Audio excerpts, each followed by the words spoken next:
What's up, Pom-Pom? Just got a message from the Xianzhou Luofu. Looks like it'll conflict with our original schedule.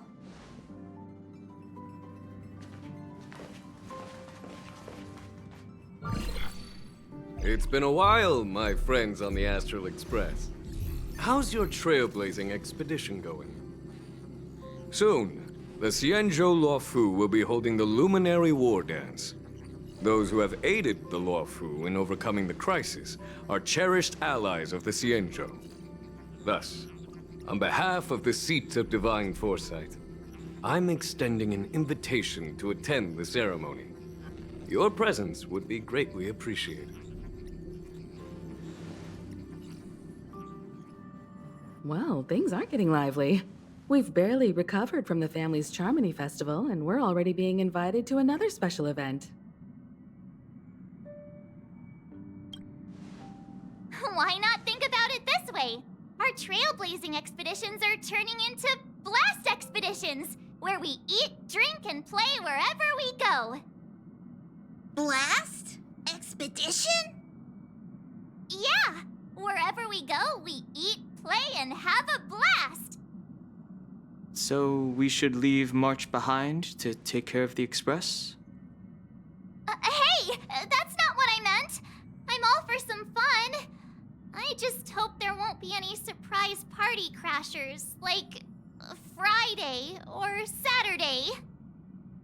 The Xianzhou Luofu has recently overcome a crisis. By holding the war dance, they're demonstrating to everyone that they've returned to a state of peace and safety. But that's what everyone said before we went to Penacony. You'll be totally safe under the family's protection. No need to worry. The War Dance is not like the Charmony Festival with all its hidden secrets. It's just a festival to honor the Rainbow Arbiter and the Cloud Knights, who fought against the abominations of abundance and protected the Xianzhou ships. Aside from star skiff performances, it's mostly martial contests. Nothing too different from the Taiki and Roboball contest we've seen before. What do you think, Himiko? Since we've accepted Miss Black Swan's proposal, we should probably head to Amphorius for refueling. There's certainly no rush. This trailblazing expedition is quite unique, and the Express needs to be fully stocked and prepared before moving on to the next stop.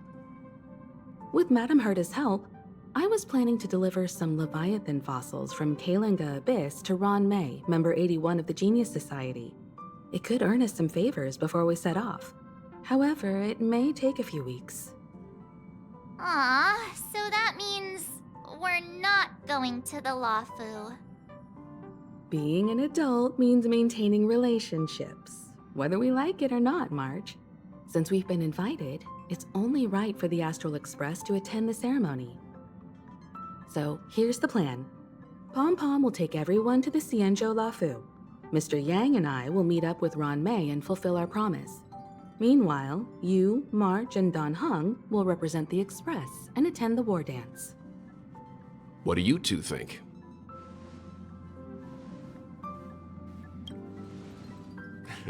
I don't hear any objections.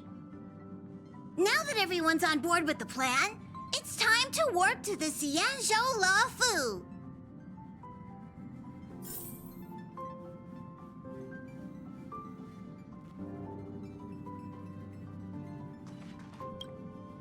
Kalinga Abyss.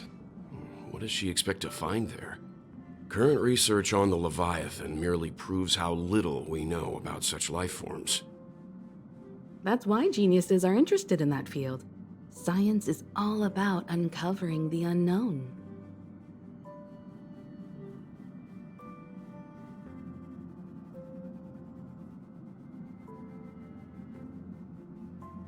Don't miss us too much.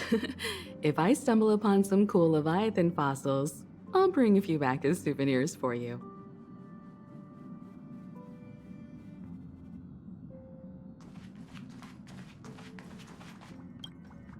Himiko really knows how to convince people. Between Leviathan fossils and the war dance, the latter definitely sounds more fun. By the way, Danheng, this time you'll be taking a stroll with us on the Luofu, right? And just let you two wander around aimlessly on the Luofu by yourselves? I don't think so. Plus, Mr. Yang is right. The Ambrosial Arbor crisis just ended, and both the long life and short life species are still feeling uneasy. And that's why Jing Yuan wants to organize the war dance, to show that the Xianzhou Luofu is stable and safe. And since he has extended an invitation, it's only right that I visit my old friend.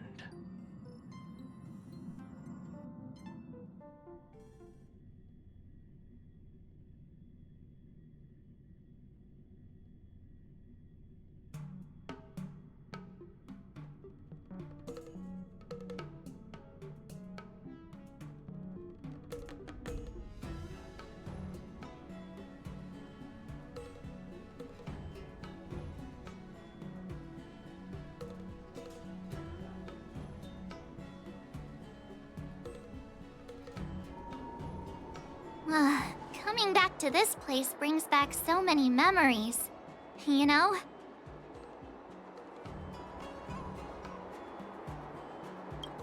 Hey, I'm not actually gonna recite a poem.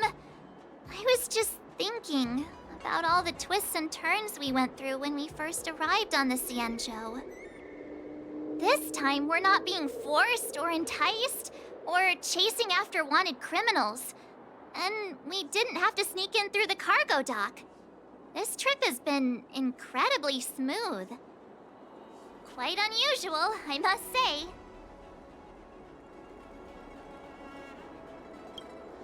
Such is the fate of us nameless, I suppose.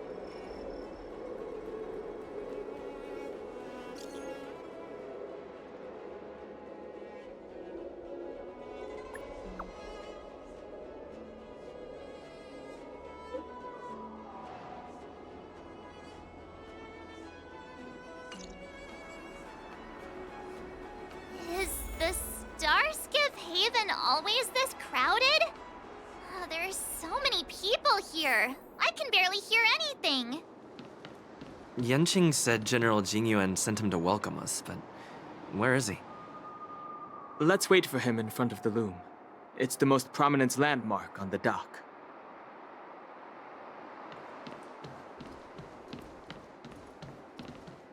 Hey, you guys! Hold on a moment. Did they just call us? Look at their outfits. They're from Penacony, right? Are you familiar with the Xianzhou Luofu? We know a little bit about it. What do you need? We're from Penacony. Maybe you've heard of it.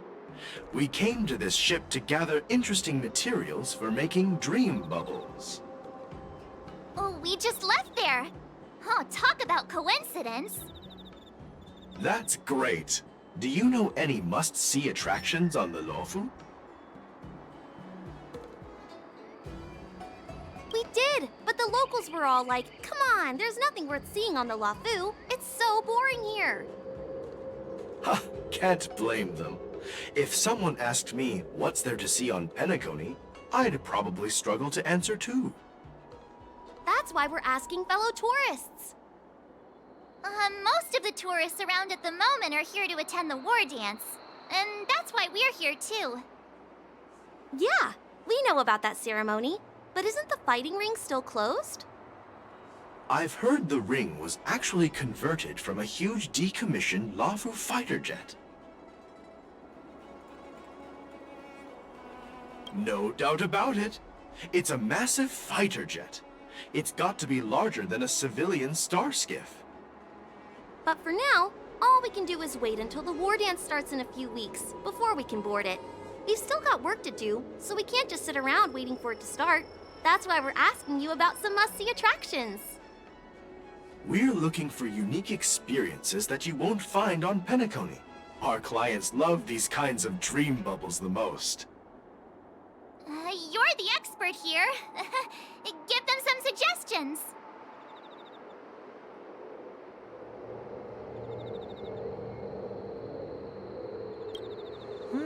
Good idea. The everyday vibe of the Aurum Alley is a rare find on the planet of festivities. Everyday vibe. Yeah, our clients have had their fair share of adrenaline-pumping dreamscapes. Maybe something down to earth would touch their hearts.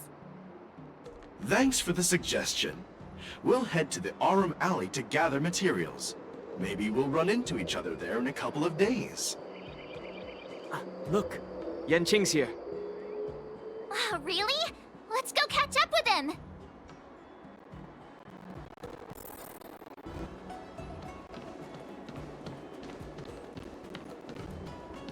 There you are!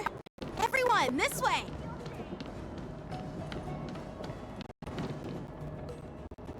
Hey, everyone! It's been a while. Well, it doesn't feel like it's been that long since we last saw you.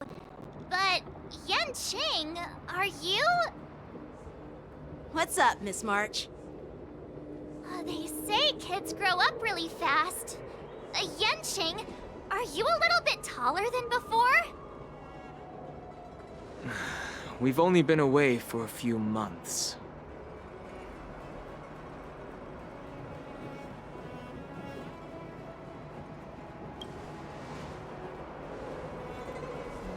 Really? The General is always worried I won't grow much taller, but I keep telling him not to worry about it. Sorry for the delay. With the upcoming war dance and the Starskiff Haven being so busy, things are a little hectic. Seriously, I've never seen the Luofu so lively before. I was a bit worried that holding the war dance right after the Ambrosial Arbor crisis might be too soon. But seeing the bustling Starskiff Haven, I understand why General Jingyuan chose this timing. Yep. There's people from other delves and travelers like you three who have come from afar. With the war dance coming up, there's a huge number of visitors pouring into the Starskiff Haven. The Cloud Knights are working hard to keep the security tight. The General said this ceremony would help the Xianzhou Luofu recover from the crisis. It's a way to showcase our martial spirit, reassure people, boost morale, and attract visitors from other planets to promote trade and peace. By the way, the Xianzhou Alliance places great importance on this ceremony too. The Xianzhou ships, the Zhuming and the Yaoqing, have both sent messengers to offer their blessings. Yeah, I wonder if you've heard of it. It's known as the Star Forge, and it's responsible for providing more than half of the Cloud Knights' armaments. The Xianzhou Zhuming boasts skilled craftsmasters, and General Huayan is a top-notch craftsman himself. If only I could get a sword forged by him, I'd be on Cloud 9. By the way, Yanqing, where are we headed next? I'm sorry for talking your ear off. The General wants to catch up with you at the Palace of Astrum. He's been eager to hear about how the Express has been doing. It's funny how he tries to act all mature, but whenever it comes to something he's interested in, you can really see his childish side.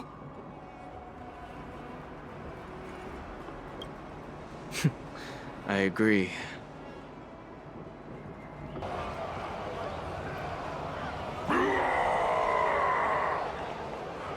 All units, assemble quickly! Get ready to protect the crowd! I just mentioned security, and now all of a sudden something's gone wrong. Excuse me, I need to go check out the situation.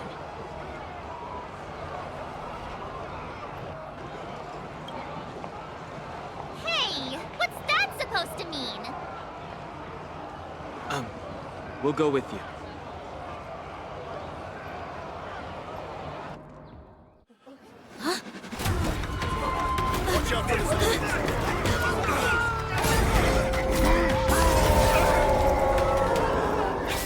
Protect the civilians. I'll deal with him.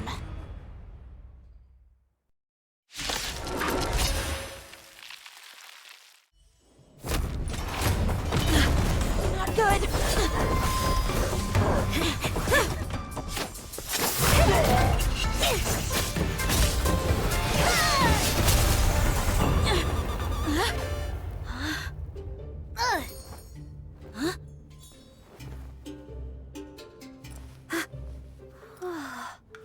Thanks for the help?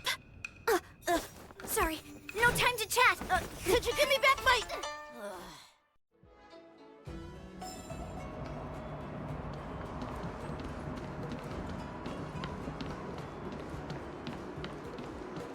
Wait! My sword! Let's just get down to business first. I'm sorry, but I'm afraid we'll have to put our plans on hold for now.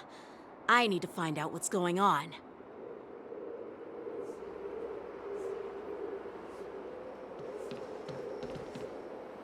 While we appreciate your rescue, my Xianzhou friends, don't you think it's a bit too much to detain us and our cargo?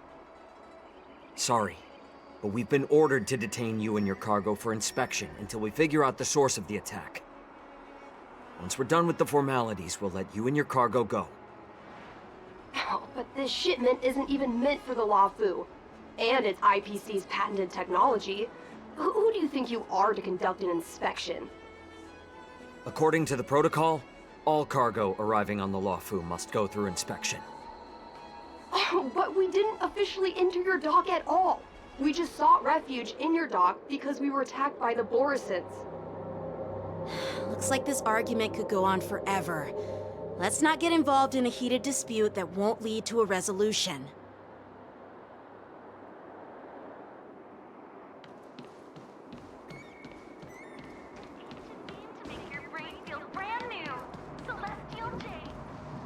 Who's in charge here? I need some answers. It's my fault. We let our guard down for a moment. I take full responsibility. With the war dance approaching, safety should be a top priority. Now, tell me, how did Borisin prisoners end up in Starskiff Haven? According to the protocol, Borisin prisoners should be held on a starskiff and taken directly to the shackling prison under strict supervision without ever touching the ground. Who allowed a prisoner transport ship to dock at the passenger terminal? Please don't blame this captain. This incident involves the Zhu Ming's diplomatic vessel. Who are you? I'm Lu Jun, an officer of the Patrol Defense Squad. Thank you for your help, Lieutenant Yanqing. The situation unfolded rapidly, and it shouldn't be held against the captain. Here's what happened. An IPC transport ship was attacked by the Borisin just before arriving, and the Zhu Ming's diplomatic vessel came to the rescue. They fought off the Borisin pirates and imprisoned them on their ship. So, an IPC ship was attacked by the Borisin near the Luofu, and the Zhu Ming envoys saved them? Sounds complicated. Honestly, it gives me a headache too. The Zhu Ming diplomatic ship, adhering to standard procedure, docked at the passenger terminal to hand these criminals over to the Luofu. You know, with all the outsiders flooding onto the Luofu, the Starskiff lanes are under immense pressure. The Borisin desperados decided to put up a fight before the prisoner transport Starskiff could get there. And that's what you just witnessed. We'll make sure these prisoners are sent to the shackling prison as soon as possible. I see. It's an unusual situation indeed. I'll report it to the security department of the Realm Keeping Commission and ask for their cooperation in handling the aftermath. Maybe I should gather more details from others so that the Seat of Divine Foresight can have a better understanding of the situation.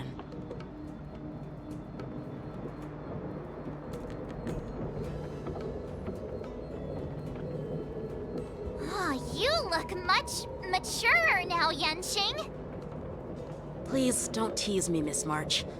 The situation on the Xianzhou before the war dance is like a calm lake that can be disturbed by even the smallest pebble, capable of generating far-reaching ripples with even the slightest disturbance.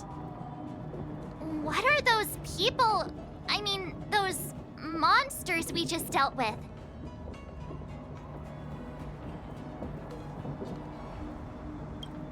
Those werewolf monsters are known as Borisin. They are abominations of abundance, and we've been fighting them for a very long time. The Borisin have been a powerful force for a long time, plundering and enslaving many worlds.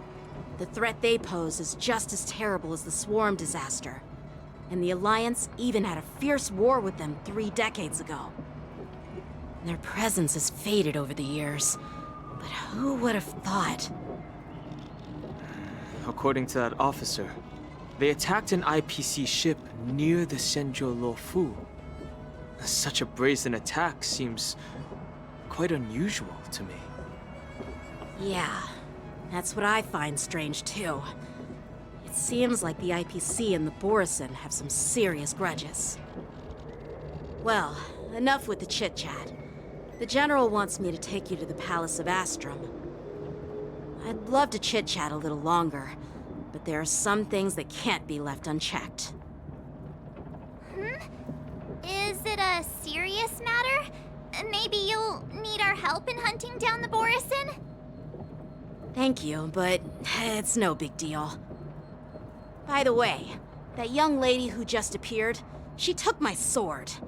I'm thinking of filing a lost property report at the Realm Keeping Commission to see if I can get it back. I doubt she did it on purpose. Perhaps she's around here somewhere. Shouldn't we take a look? All right, let's not keep the General waiting. Don't worry. There aren't many people out there with that kind of talent. It shouldn't be too hard to find her.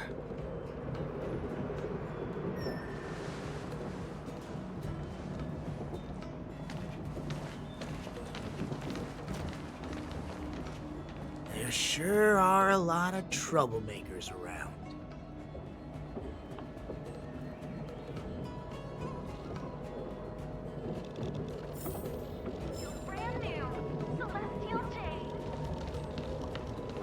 Success and failure.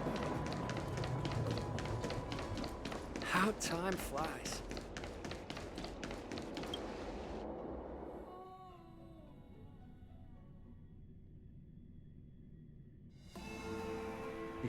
It's been a long journey, Elder Huayan. Thank you for your presence. Don't mention it. Thank you for taking the time to welcome me.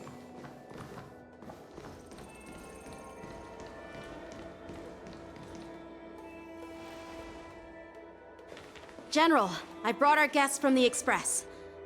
Oh, I'm sorry for my bad timing. I didn't know you were meeting a guest, General. Don't worry, you're just in time. It's been a while, my friends from the Astral Express.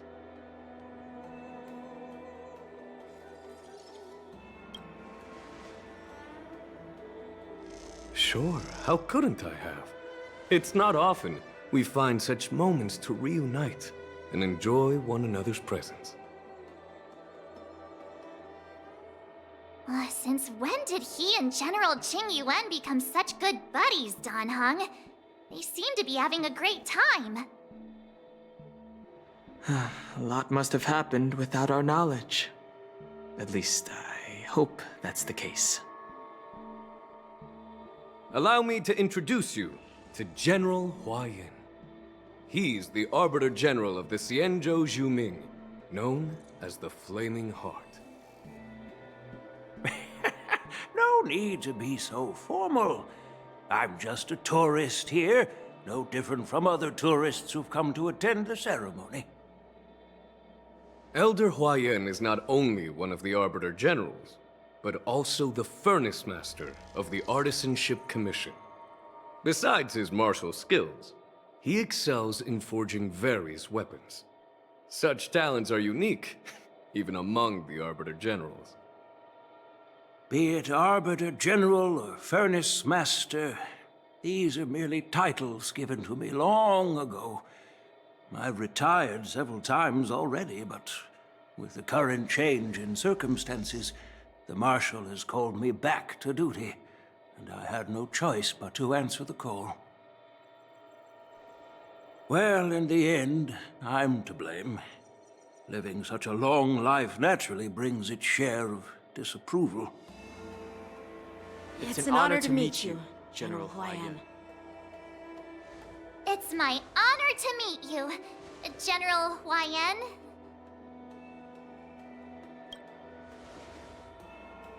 No need to be all formal. Today I'm just a guest on the Luofu, the same as all of you. So, these three are the ones you mentioned, Jingyuin? The heroes who helped you with the Ambrosial Arbor crisis? Indeed. There's Don Hung, March 7th, and him. Without their help, I'm afraid the Luofu might not have easily overcome this crisis. So, the Imbibitor Lune's reincarnation has returned to the Luofu and will attend the war dance. I'd love to have a drink with you should the chance present itself. You're more than welcome, General Huaiyan. And this young friend is? Yanqing, my apprentice. He remains by my side as my retainer due to his youth, which I hope will season him with experience. He will stand for the Luofu's Cloud Knights in the upcoming war dance, ready to take on all kinds of challenges. Great, great! It's a real treat to see so many talented young people around here today. Oh, I almost forgot. This is my apprentice, Yoon Lee. It's you! Oh, it's you. Hello. Oh, you two already know each other? Guess we don't need any introductions, then. What a coincidence! I was afraid I'd have trouble finding this girl. Oh? Now you've piqued my curiosity. Tell me, how did you two become acquainted? She helped me capture the escaped Borisin prisoners at the Starskiff Haven. Allow me to express my gratitude for you.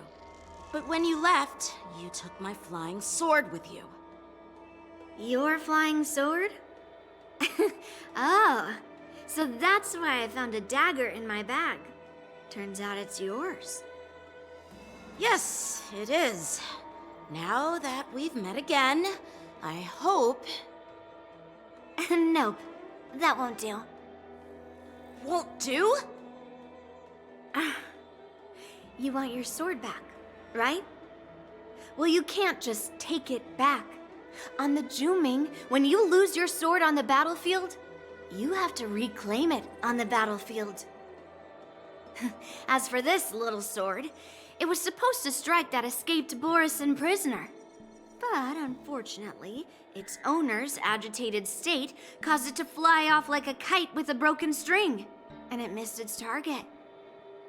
By the way, if I hadn't caught it and helped it hit its mark, that Borisin prisoner would have gotten away. Hold on a sec, Yoon Lee. You took my sword without even asking, and now you're refusing to give it back? So much for Luofu's swordmasters. What did you just say? If you just stepped up and took your sword back from me fair and square, I would have totally respected you. But nope, you tried to play it down, expecting me to just hand it back to you like it's nothing. In front of everyone. With all due respect, you don't honor your sword, so you don't deserve it. Hasn't anyone told you that taking without asking is stealing? If you want to settle this with swords, fine. Let's have a one-on-one duel right now. Yanqing. Well, that's more like it.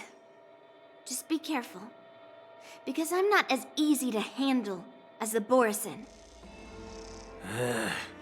You two, be quiet and apologize to Yanqing. Hey! Whose side are you on, Grandpa? I don't take sides. It's a small misunderstanding, and an apology would be too much. I've heard about the Zhu Ming's incredible swordplay and craftsmanship, most notably the legendary Flame Wheel Octet.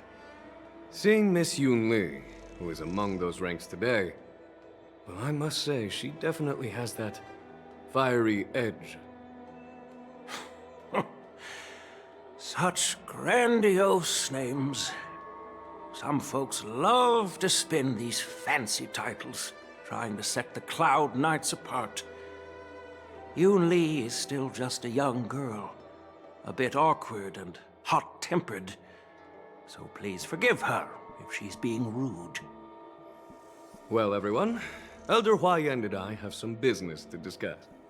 For now, Yang Qing, why don't you entertain our guests and take Miss Yun Li to the inn? I'll find another chance to talk with you all. I'd like to express my gratitude to the Astral Express for helping the Luofu during the crisis.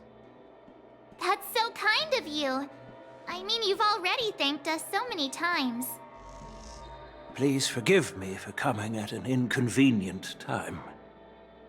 You needn't apologize, General Huayan. All right, Yun Li. Take this opportunity to clear things up with Yanqing. Yeah. It's better to make friends than enemies. But I won't be heading to the inn just yet. I want to visit Lingsha. She just arrived in the Luofu and could use some help settling in. Yang Qing, once you've helped our guests get settled, go to the Artisanship Commission for me. I've heard about the attack and the detainment of the IPC ship. Xianzhou sent word that the IPC members are protesting and wish to have their cargo back.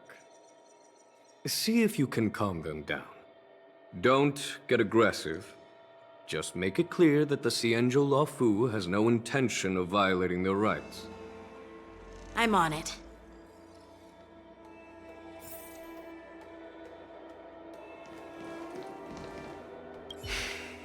I'm sorry for Yang Qing's rudeness. Not at all.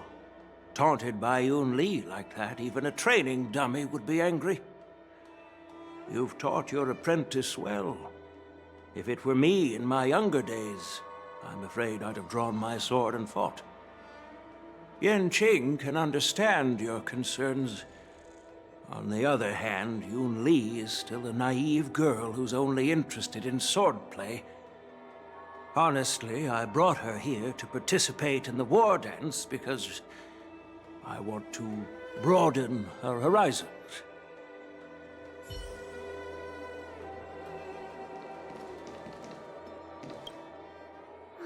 This trip is totally worth it.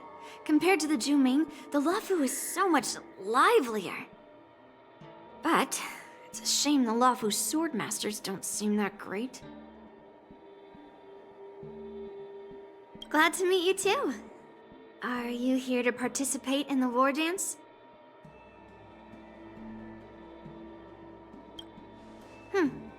So, you're not a participant? You look like you know your way around a fight. Well, you can still sign up. The Cloud Knight's ring is always open to outsiders.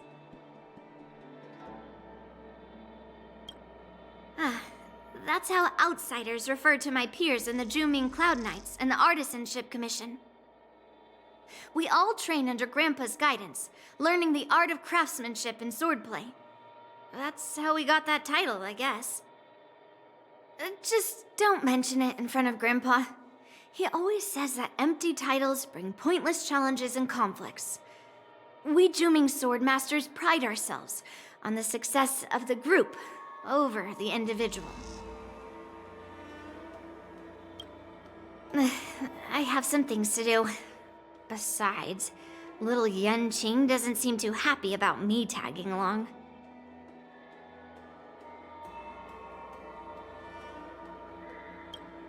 Yeah, you're right.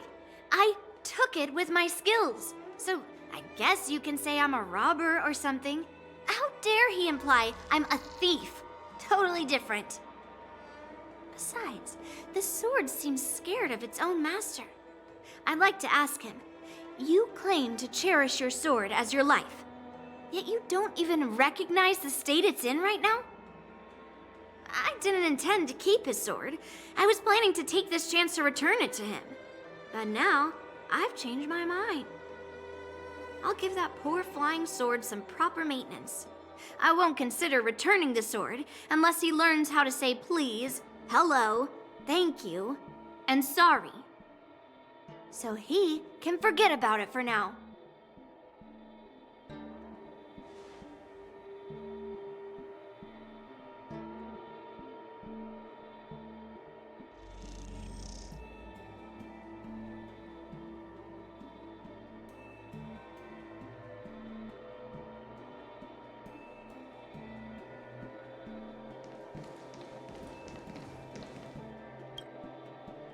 Hey, Don Hung. I thought all the Xianzhou generals were like Jing Yuan. But that General Huaiyan, he looks so thin and scraggy, as if even a light breeze would knock him over. Is that old man really an Arbiter General? Well, each Xianzhou ship has its own division and specialty within the Alliance. Not all of the Arbiter Generals are good at leading the charge. You heard what Jing Yuan said, right? General Huaiyan was once the head of all the skilled craftsmen on the Zhuming. Don't you find it strange? Do Xianzhou people age?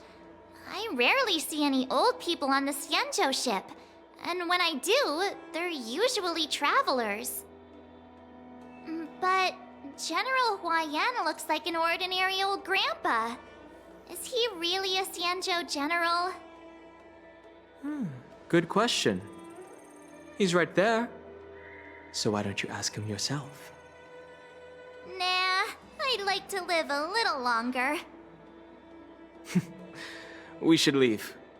General Jing Yuan asked Yanqing to entertain us, so obviously, he has important matters to discuss. Let's not waste any time here.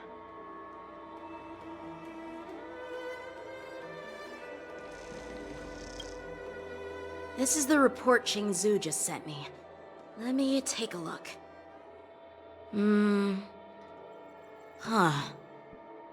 Looks like the General has given me a tough challenge. He wants me to try and help put the IPC's mind at ease. Well, it's not exactly a test.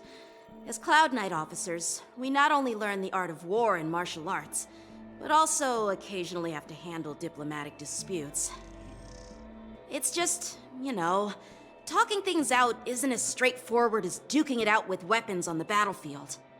This is especially true when you're up against the IPC, with their non-stop corporate babble.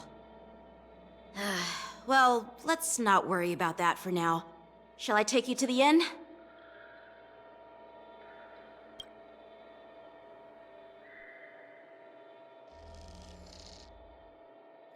It is the Luofu's honor to have you in attendance at the war dance. Yet, the fact that a simple martial arts ceremony has attracted esteemed generals from the Zhu Ming and the Yao Qing implies intentions beyond mere spectating. Might there be any specific instructions from the Marshal? You're overthinking it, Jing Yuan. As I said, I'm here to broaden my granddaughter's horizons.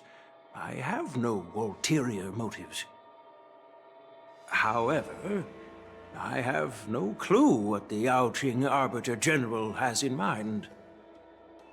Do you remember when you accepted this position? I told you that an Arbiter General's battlefield goes beyond the physical one. You'll need to lead and manage everything on the Xianzhou. The title of Arbiter General holds a weight far greater than its literal meaning. So many years have passed, and you've done well. However, longevity for the Xianzhou people can be a curse. Living too long means that every mistake you made will lurk in the shadows. And one day, they'll eventually catch up to you. The Marshal knows everything that has happened on the Luofu. As for the Merlin's Claw of the Yao Qing, she has come specifically for you.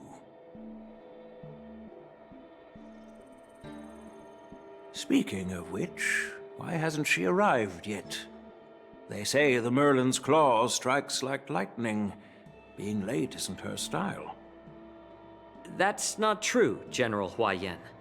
She's been here a while, but I'm sure you've heard of her unbridled nature. As soon as she disembarked from the star skiff, she mentioned having something to attend to and simply disappeared. You must be the messengers from the Xianzhou Yaoqing, I assume. We are Jiaoqiu and Moza, retainers of the Merlin's Claw. It's an honor to meet you in person, Arbiter Generals. Now this is interesting. A guest who doesn't come to visit but sends a message instead. What does she mean? Tell me, what could be more important to her than coming here? Master heard about a spectacular view in Scale Gorge Waterscape. I believe she went there to enjoy it. A spectacular view? Ha! Did you hear that, Jingyuan? This person is being sarcastic. Please do not misunderstand me, General Huaiyan. I was simply stating the truth. Master thought it would be inappropriate to keep you waiting, so she sent us here. Once she's finished with admiring the scenery, she'll personally come and apologize to the both of you.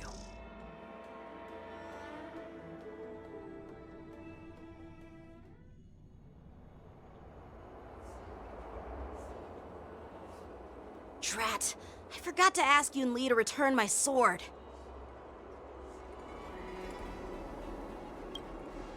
Unacceptable. Every sword is precious to me. If it weren't for the General's interference, I would have taught that shameless girl a lesson in swordplay. By the way, I don't know if it's just me, but the General seemed a little reserved. Could it be because of Elder Huaiyan's visit? Reserved? Really? Maybe I'm just overthinking things. No, you're not. When I entered the Palace of Astrum, I realized that the messenger from the Xianzhou Zhuming was actually the Arbiter General himself. So, the messenger from the Xianzhou Yaoqing must be the Merlin's Claw herself, I presume. That's right. Well, that's what makes this entire thing so unusual. What's so unusual about it? They simply received an invitation from Jingyuan, just like the crew, right? The war dance is just a small festival. And now we have 2 Arbiter Generals from other Xianzhou ships here. I'm afraid they're here for something more. Maybe they've come to hold Jingyuan accountable for the Ambrosial Arbor crisis? Hold him accountable? Come on, didn't the Luofu fall victim to the disciples of Sanctus Medicus and the Antimatter Legion? Why would they blame the victim? Danshu's rebellion and Ventilia's scheming are merely one side of the story to the other Arbiter Generals of the Alliance. Only a single piece of incontrovertible evidence remains, creating an endless source of potential complications. The Ambrosial Arbor. Yes. It's undeniable that the plague mark, which was subdued by the Xianzhou Luofu, has resurfaced. But was it really a conspiracy instigated by the Antimatter Legion? Or does it indicate a traitorous intent from within the Luofu, implicating Jingyuan himself? Once the spark of suspicion is kindled, it proves hard to extinguish.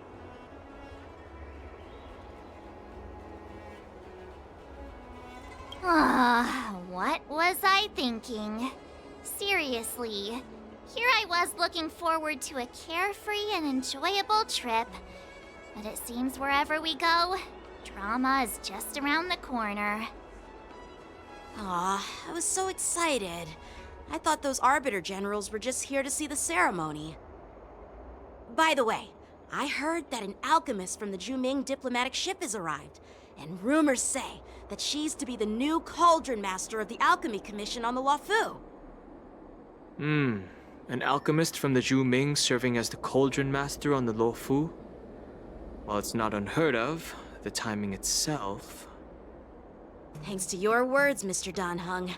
Now I finally see the underlying tensions.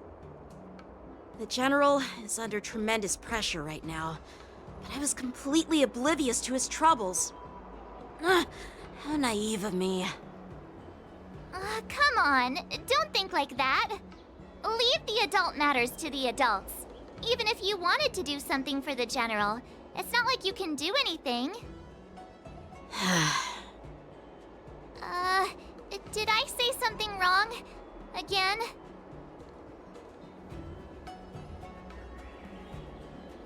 Miss March is right. I don't have the skills to share the General's burdens at the moment. Still, I'll do my best to follow his instructions. Let's go. Once I've taken you to your accommodations, I need to go to the Artisanship Commission to handle the IPC's protest. He looks like he has a lot on his mind. We can't just let him go alone. Why don't we accompany you to the Artisanship Commission? This is too much trouble. While I appreciate your kindness, dealing with the IPC's workers could be tricky. I'm afraid this will cause trouble for the Express. No worries. We're pretty experienced in dealing with the IPC. You've heard of the 10 Stone Hearts? We've dealt with quite a few of them, right?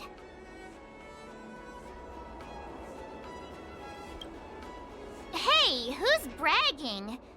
Anyway, this time it'll just be a few ordinary IPC workers. Surely you don't think they'll be even trickier than Aventurine, do you? Well, since you're willing to help, I won't decline your kindness. Let's head to the Artisanship Commission and meet them.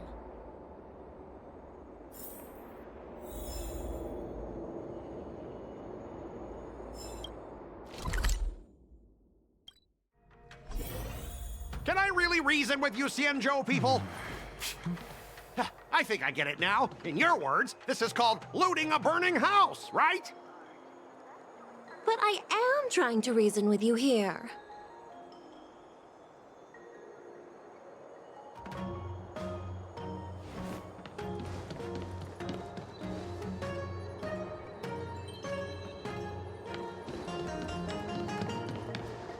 Ugh, that toxic voice sounds familiar. Haven't I heard it before in Arum Alley? You know what? This isn't my first time dealing with the Skyfaring Commission. I can handle your unreasonable ways. But straight up snatching IPC cargo, isn't that going a bit too far? Just as I've said it many times already. Once we've inspected the cargo and completed the security check, you can be on your way. Is there something wrong with your ears, or is it just your brain? I'm hearing you loud and clear. I'm thinking clear. And my answer is crystal clear. Not a chance. Keep detaining my cargo and I'll file a complaint directly with your general.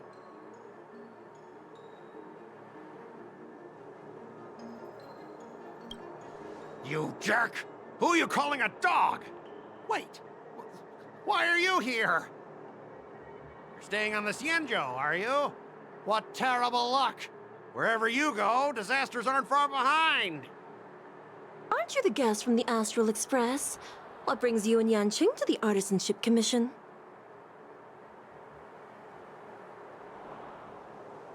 Trouble caused by the IPC?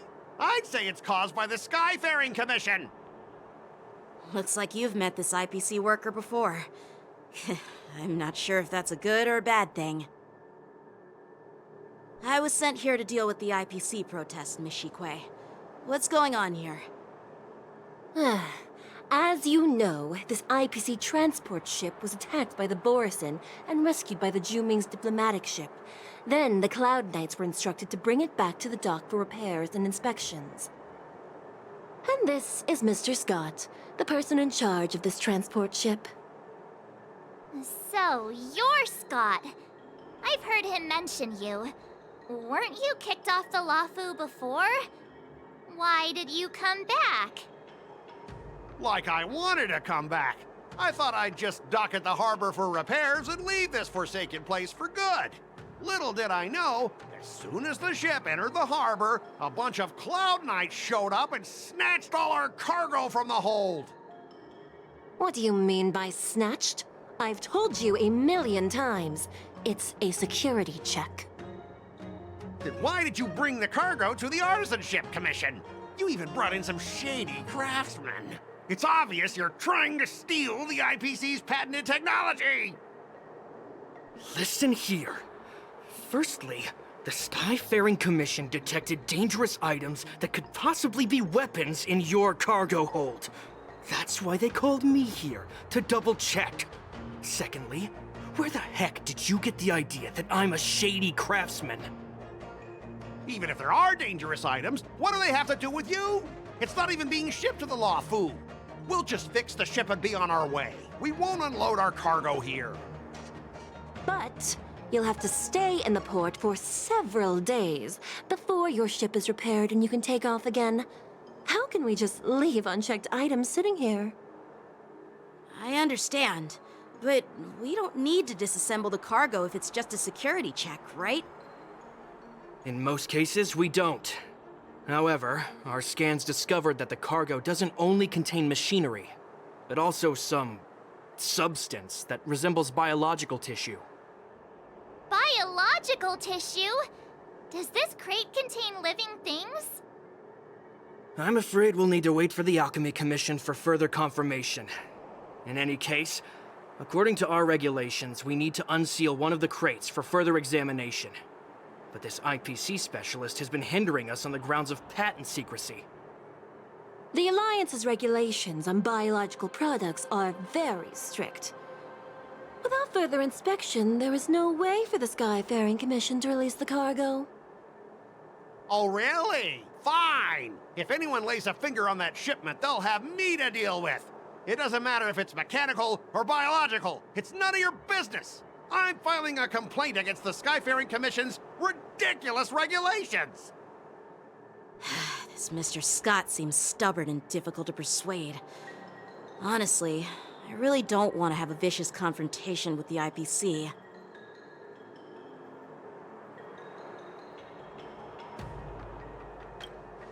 I heard how you helped Aramali.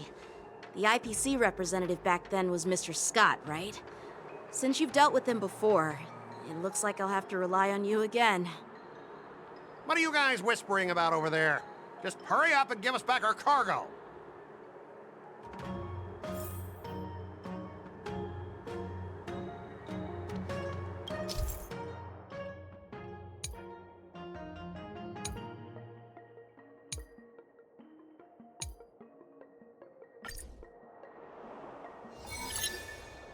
As I recall, this guy won't listen to reason and can only be persuaded with intimidation. But he does seem to follow rules to some extent. Let's use that against him. Speaking of regulations, we have our own laws and regulations too. According to Article 4 of the Xianzhou Alliance IPC Trade Consensus, the Alliance and IPC shall never infringe on each other's intellectual property rights.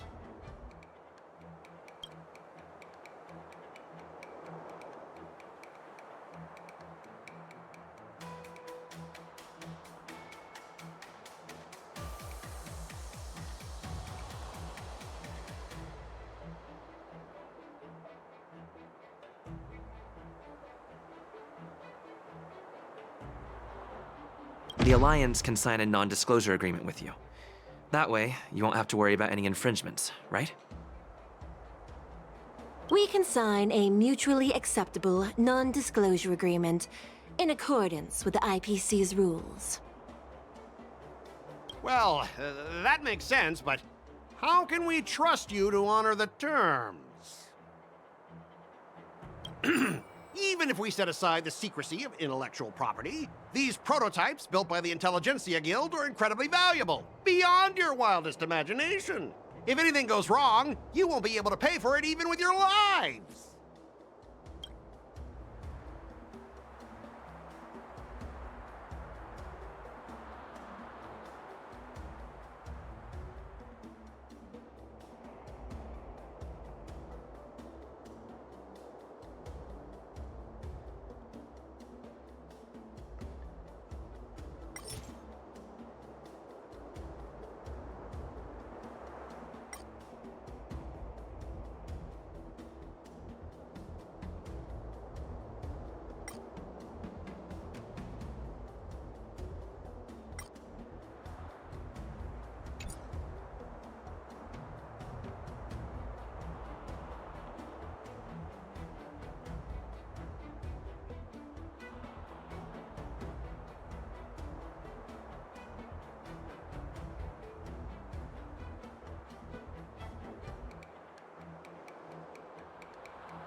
All right, we understand your position, but rules are rules and we can't bend them now. However, we'll note down your concerns and pass them on to management. We'll keep you updated on any developments. Besides, the cargo on this transport vessel belongs to the Intelligentsia Guild. If you want to inspect the cargo, shouldn't you at least call in a member of the Intelligentsia Guild to be present?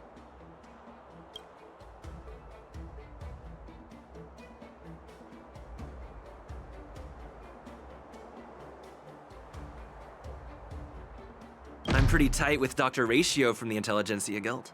Almost like family. Doesn't that make me practically a member of the Intelligentsia Guild too? What's all this nonsense? Even if you were married to him, you still couldn't represent the Intelligentsia Guild. We both need to follow the regulations, because that's how the IPC and the Xianzhou operate, right? As an IPC worker, I have to abide by its regulations. If I make an exception and allow you to inspect the cargo, it'll spell disaster for me.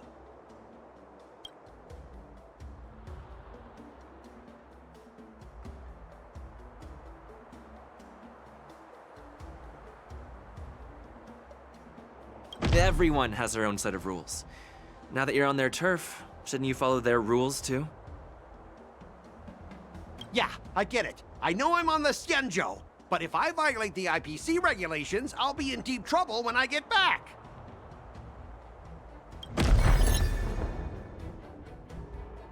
Well, you guys sure know how to argue your case. Fine, I'll allow you to do the security inspection. It's just that, I need some time to sort things out. This is a big deal. Let me talk to headquarters first. So, Mr. Scott, are you just stalling for time and planning to leave the Xianzhou as soon as your ship is repaired?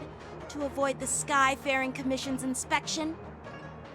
Well, IPC staff are free to come and go, as long as they don't break any laws. Yeah, you've got some insight there.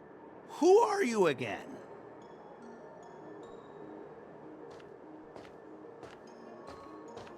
Allow me to introduce myself.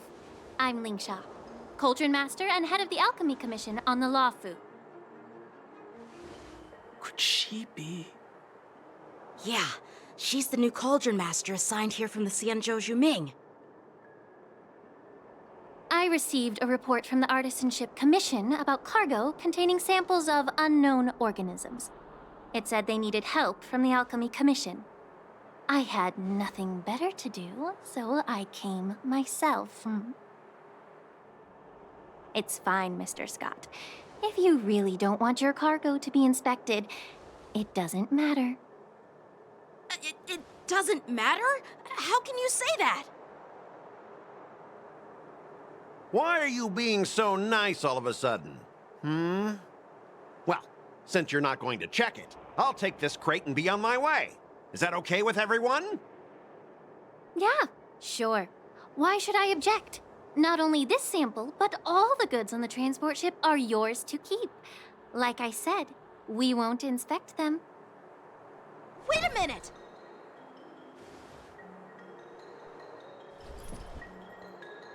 Well, that's more like it. If only the young displayed a more reasonable attitude, we could have sidestepped that altercation just now. Our ship will leave in a few days once the engines are repaired. Your ship can leave whenever you want, but I'm afraid I can't say the same for your cargo. According to the import and export regulations signed between the Xianzhou and IPC, all biological shipments can only leave the port when they have confirmed to be of no threat, or when all biological activity expires. Since we can't determine if your shipment is safe for the environment, I guess we'll have to wait for its biological activity to expire. Let me check the previous cases. Normally, it'll only take around 47 star calendar years. Only 47 years? Why so surprised? You're still young and full of energy. I'm pretty sure you'll live a few more decades. Have some confidence in yourself.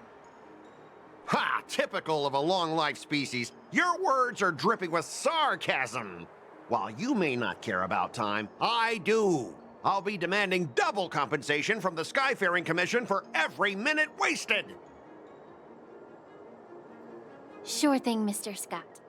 You seem pretty confident that your career and life will last long enough to witness this victory unfold.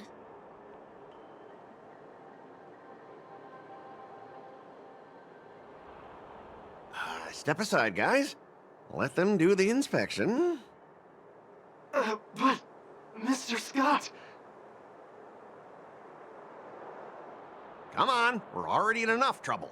Just let them do the security inspection. And if needed, I can always grovel before the Intelligentsia Guild later. I'm just using my head for what it's apparently good for, right?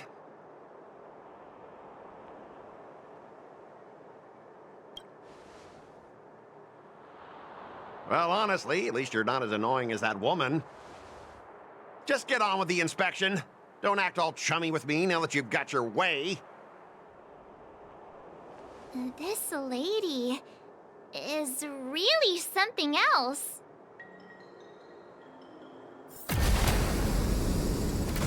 Is this the IPC product? Listen up. Any damages caused by inspections will be filed with the IPC.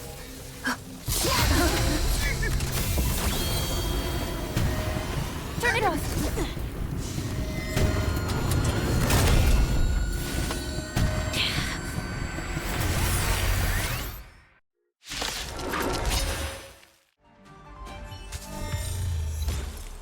Were you seriously planning to leave this stuff unchecked at the dock for days? That's way too dangerous. I had no idea about it. You must have accidentally triggered the cargo's defense program. I don't think trying to shift the blame is a wise choice. But seriously, I don't know why that thing suddenly started moving. I swear on the Amber Lord. Enough. Miss Shikue, please escort our IPC guest to the Skyfaring Commission. I'm on it. Please follow me, Mr. Scott.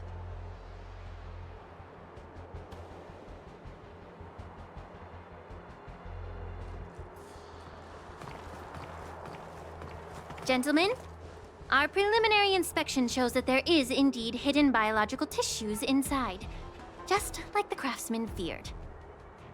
I can't even tell if it's ingenium or biological in nature.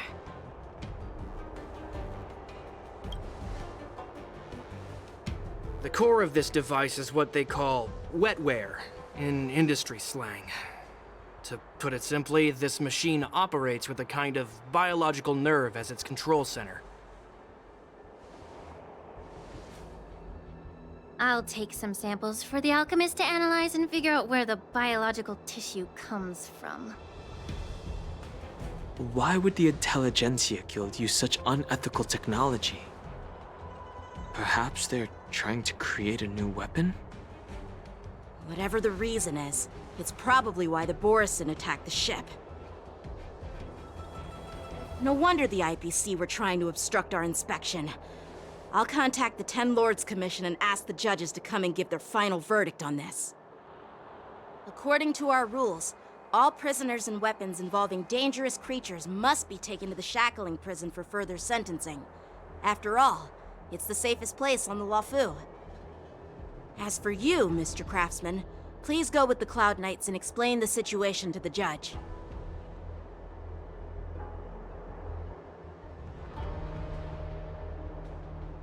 I had a feeling that the IPC members would cause trouble, but I didn't think they'd be this tricky. Thanks for your help, Miss Lingsha. I should thank you for saving my life. Your sword skills were impressive. Taking down that big guy. I thought the General's retainers were all burly martial masters. I didn't expect Yanqing to be so... Yeah, exactly. He's young and talented. As for you, you must be the guests from the Astral Express, right? Saving the Luofu from that crisis. It's so impressive. It wasn't a big deal. Really. It's still early, so why don't we get some tea at the Alchemy Commission? We can discuss your suggestions for revitalizing the commission. I'd be happy to accept your invitation.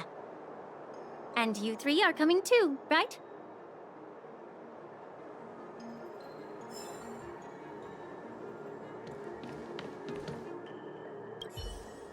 Nothing to see here. These machines are to be shut down. Keep your distance until then.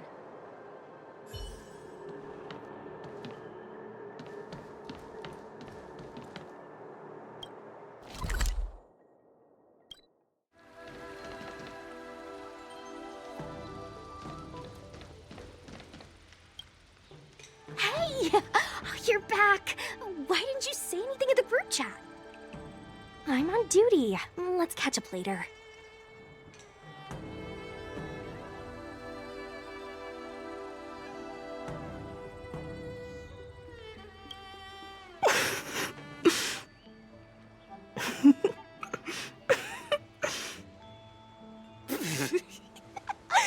Hey, I'm warning you. I'm carrying out my secret duty.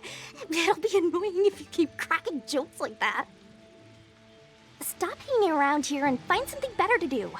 Once I'm done in a few days, call up Lil Gwei and Huahua, and let's grab a meal at Aurum Alley. It's been ages since we hung out. Goodbye.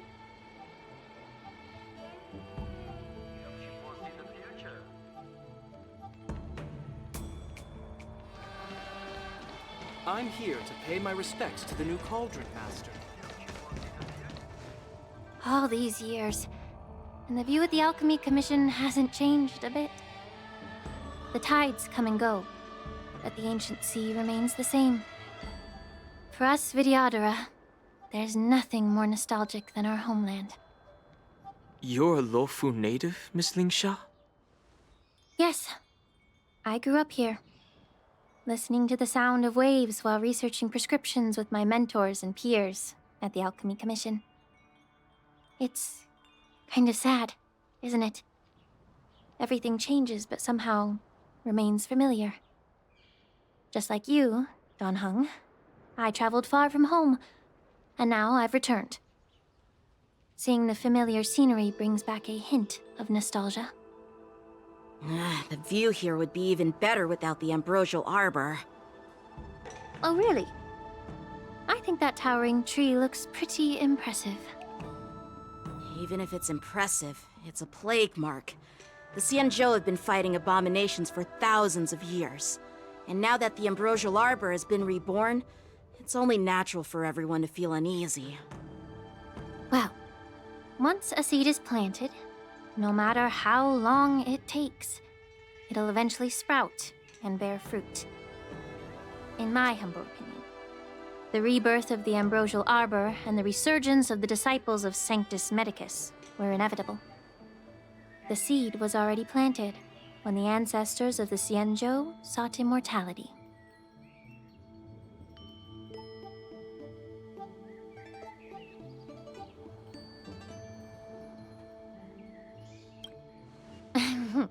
My bad.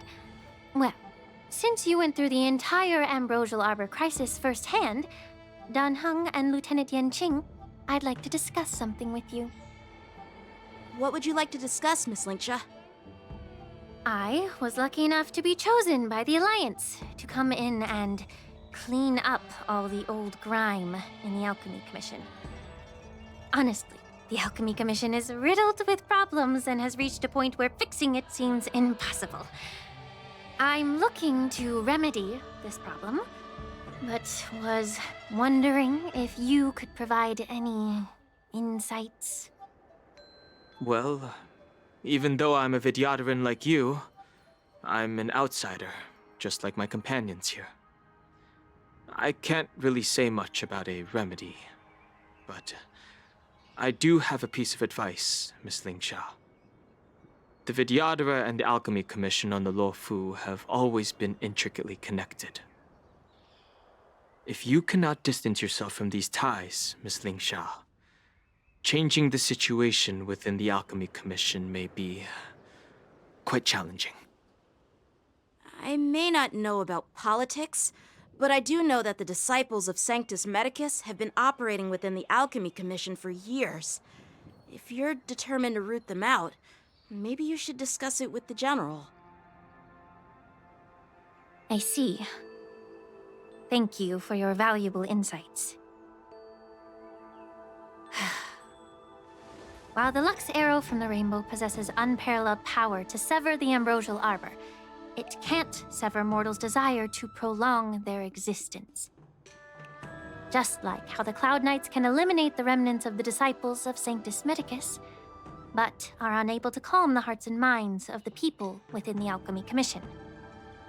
Our Xianzhou forebears knew this well, and that's why they entrusted the duty of guarding the roots of the Arbor to the Vidyadhara. However, the Vidyadhara are still only mortal beings. 30 years ago, my mentor served as Alchemy Commission's Cauldron Master.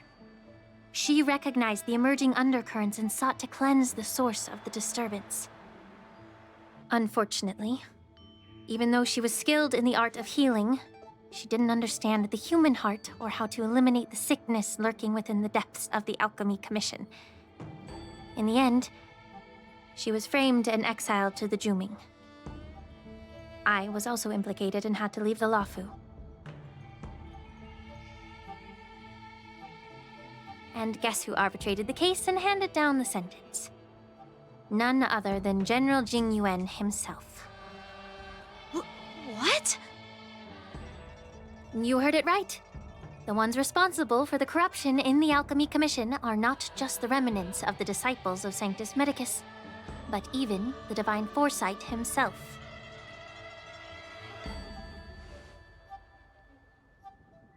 Alas, why is your face turning pale, Yanqing? Don't worry about it. I understand that when someone holds a position of power, they may sometimes have to make tough decisions. I won't hold any personal grudges against him. Besides, at our age, holding personal grudges is a luxury we can't afford. Lingsha, you're back! Ugh, I've been waiting ages for you.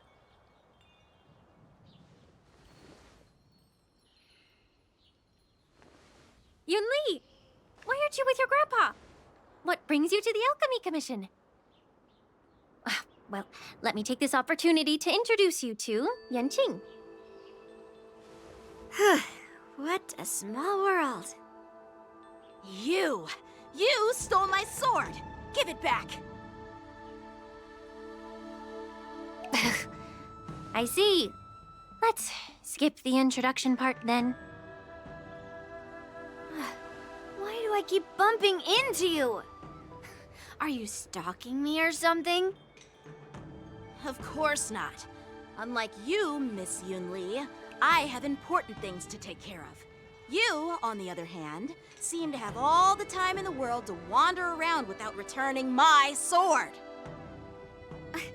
Grandpa used to say that a sword reflects its master. I talked to your sword, and it told me that you've been distracted.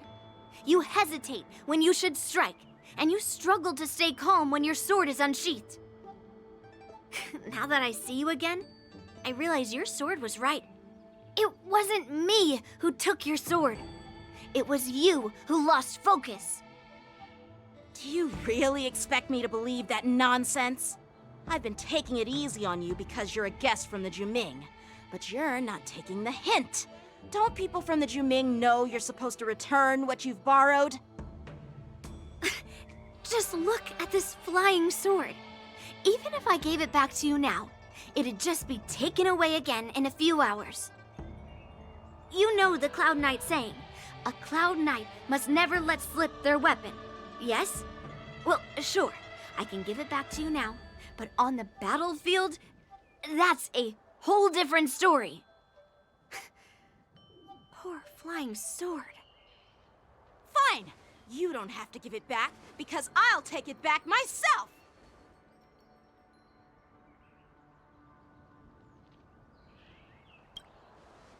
Between these two, who do you think is tougher? Don't get me wrong, I'm just curious. Get ready to separate them. It is my first day at the Alchemy Commission. A brawl is definitely not how I imagine celebrating it. Well, since you don't approve, I won't draw my sword here. I didn't mean it in that way. Since you've already drawn your swords, you'd be disappointed if you didn't get to test one another, right? I've received reports that the delves near the Alchemy Commission are still infested with abominations. Seems like my predecessors left quite a mess. So, if you two want to determine who's better, why not focus on them instead of each other? Clearing out some abominations? Sounds boring.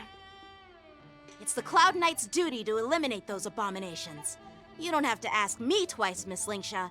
I'll help you get rid of them. Oh, you think you're the only one who knows how to behave?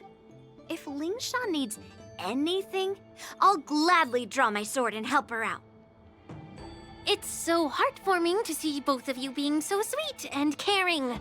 So then, shall we get going?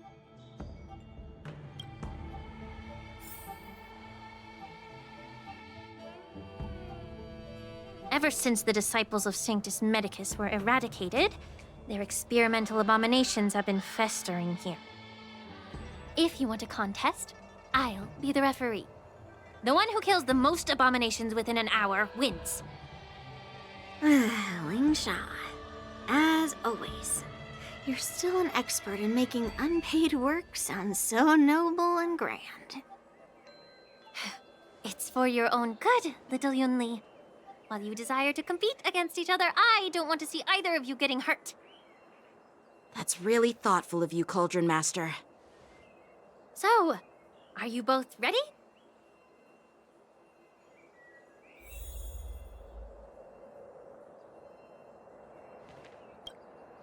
Ugh.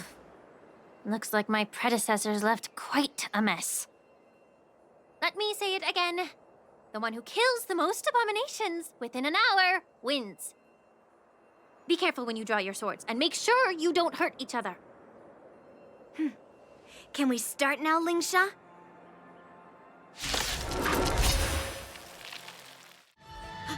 I win, Miss Yunli! You got lucky. Why don't you just give me back my sword, sincerely apologize, and then go cry your eyes out to your grandpa? Consider yourself lucky that I'm not interested in your rusty sword, as I don't have the nasty habit of snatching other people's weapons. All you did was chop down a few monsters. Don't get carried away with yourself. If you think you can just take this sword from my hand, go ahead and try.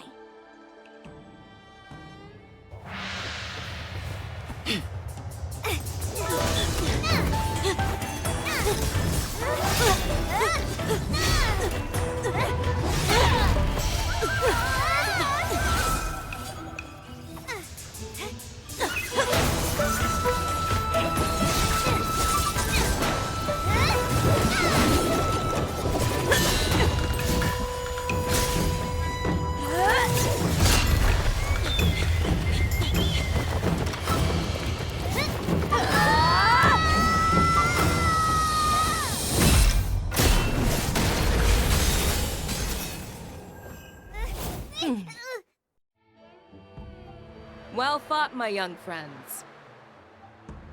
However, both of you have shortcomings.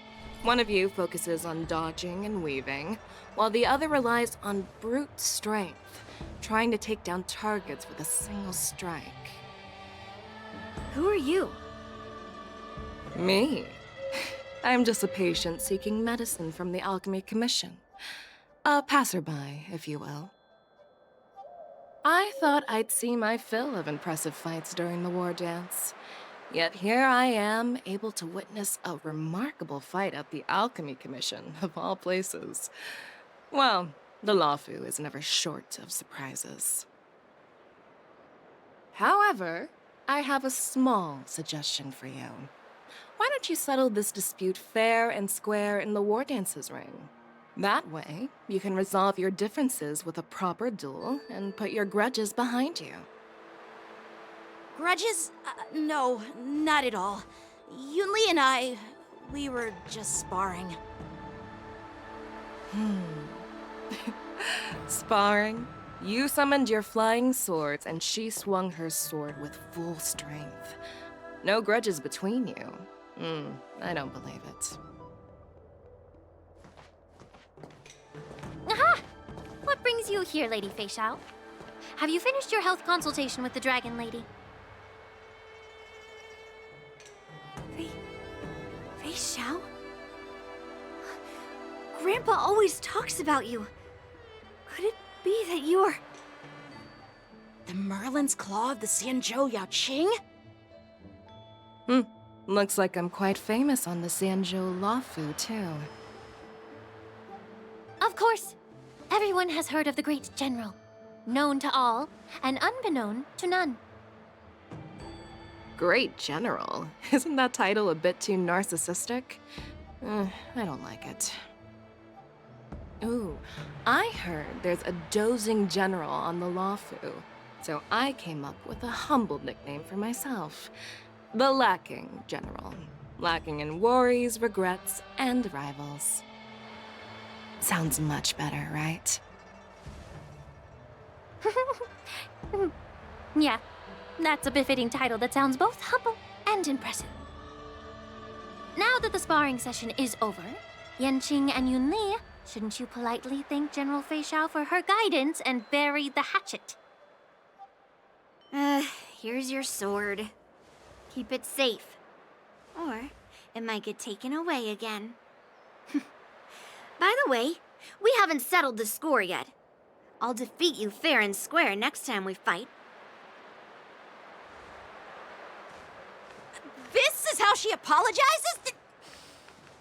Now that I finally got my sword back, I should report to the seat of divine foresight. I'll take my leave, General Feixiao.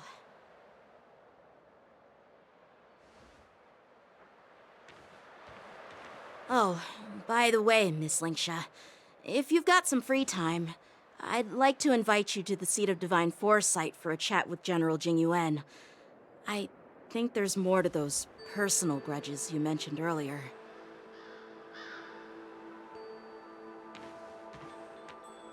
Thanks for stepping in, General Feixiao. Otherwise, I'd have had to knock them out with my incense. Not at all. Just doing what you asked. How about we call it even as payment for the healer lady's consultation? Sorry, but even a general needs to pay their bills. We don't do credit here. And let's not forget, you'd have been waiting decades for a chance to see the Dragon Lady if it weren't for me. Well, you can always send the bill to the seat of divine foresight and say it's for mentoring those kids. After all, it was quite the effort splitting them up. I nearly had to get tough. Now, if you'll excuse me, I need to find a spot and get some fresh air.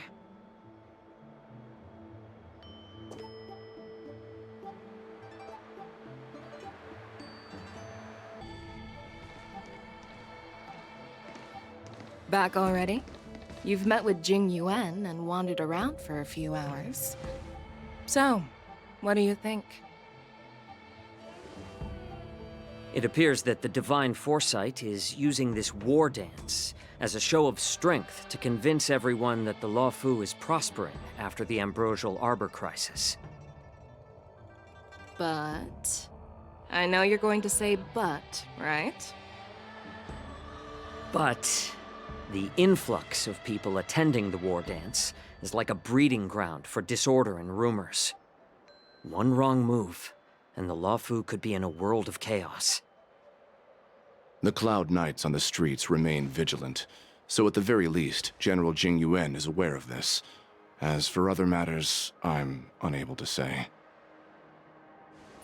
I'd prefer to be excused from future meetings with generals. I'm just a military healer. And now all of a sudden I'm thrust onto the center stage having cordial chats with two generals? My work doesn't lend itself to being in the limelight either. Just stop whining. At least you're in one piece, right? Before getting in touch with General Jing Yuan, I wanted to put aside my assumptions and see his momentum. That includes the overall bearing of the Cloud Knights on the street, what people are saying, and how those close to him behave. The might of an army dwells not within its pawns, but within the force of its collective momentum. Recognizing this fact reveals the true measure of power. Thanks for enlightening me, General. A perfectly clear statement turned confusing thanks to your translation. You've made me lose where I was now. Anyway, this is how I operate in battle, so you might as well get used to it. Are you treating General Jingyuan as your enemy? The longest-serving general of the Xianzhou Luofu. Do you think he'd have only a few enemies? By the way, General, you met the healer lady, yes? Could you show me the medicine she prescribed you? Well, the healer lady couldn't do anything about my condition. She just told me to enjoy some tasty food. So not even the famed healer lady could help? Don't worry. I'll fulfill my promise and find a way to cure you.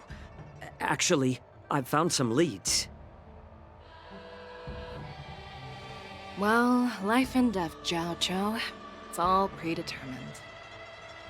Upon starting my military career, I made a pledge that the rest of my life would be dedicated to being the Xianzhou's spearhead, hunting down the abominations of abundance till the end of my days.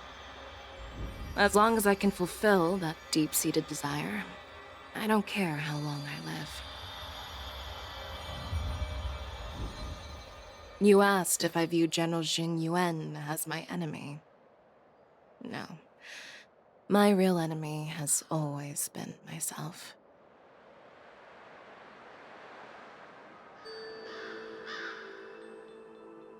Enjoy some tasty food. So, what's for dinner tonight? Jeez. You really know how to read the room, don't you? You guys figure it out for yourselves. I'm due to catch up with an old war friend I've not seen for quite a long time.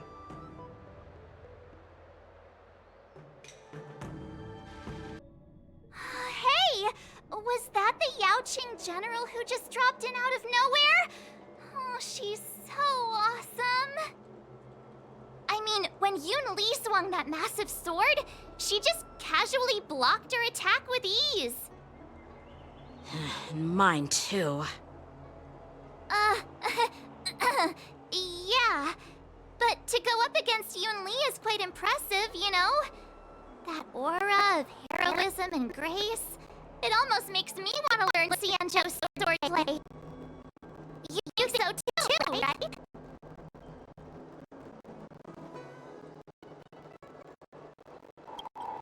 I agree. General Fei Xiao is indeed impressive. I was actually hoping you'd give Yanqing some praise. Thanks for the kind words, Miss March. The war dance is coming up, and I've been chosen to represent the Cloud Knights in the ceremony. I've had my fair share of defeats lately, and even though I know there are always more skilled swordmasters out there, seeing General Fei Xiao's skills today has made me feel a bit uneasy again. Don't underestimate yourself. After all, generals won't fight in the ring during the war dance. Just remember the state of mind you had when you single-handedly took on me and Blade, putting life and death aside. With that mindset, you can prevail against most challengers. I see. Thanks for the advice, Master Danheng. By the way, now that today's events are over, General Jing Yuan wants to invite all of you to the Seat of Divine Foresight. He has something important to discuss. I bet it's about how to deal with the generals from the Yaoqing and the Zhuming. I really don't want to get caught up in grown-up games so soon. I just hope Generals Fei Xiao and Huaiyan can see the truth. We don't need any more chaos on the Luofu before the war dance.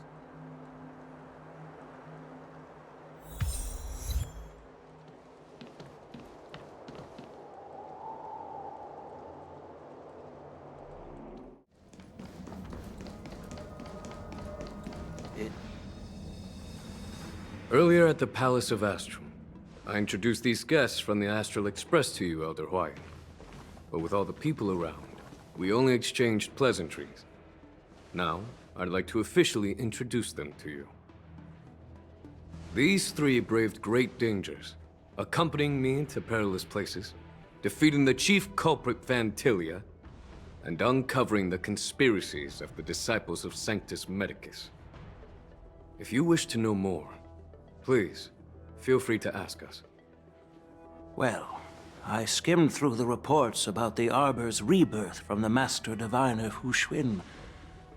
She's been summoned to the Yuchui for questioning. There are a lot of doubts within the Alliance about this whole situation. But despite all that, I believe in you. Since you joined the ranks, you have repeatedly achieved remarkable feats.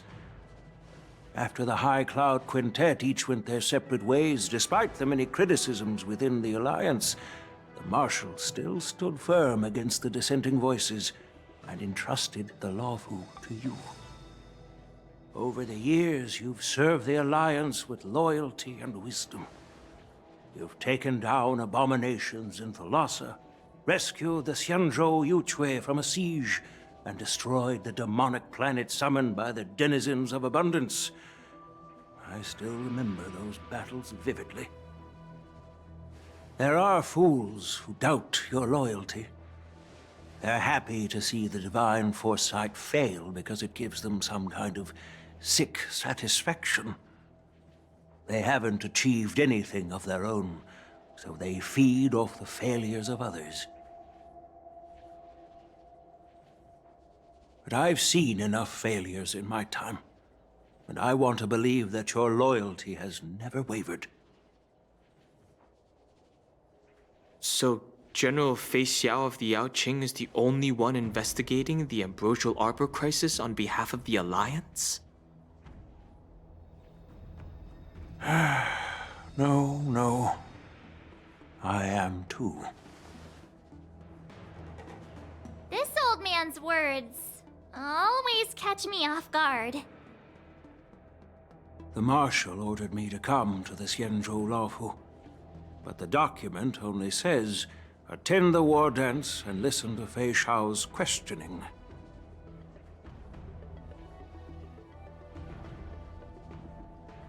No need for that.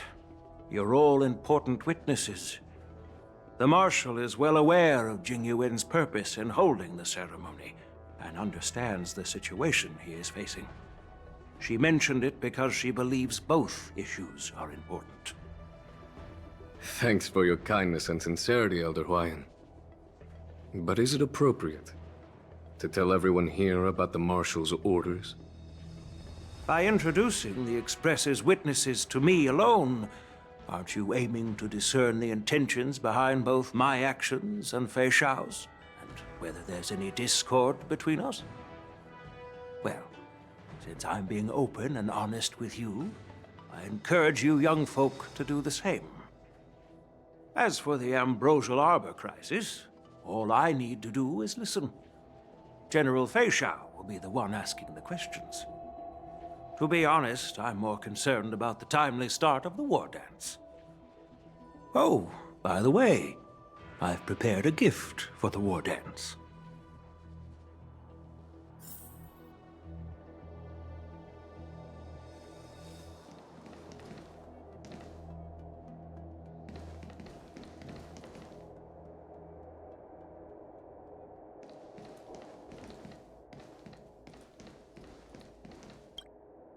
Yes, it's this case right here.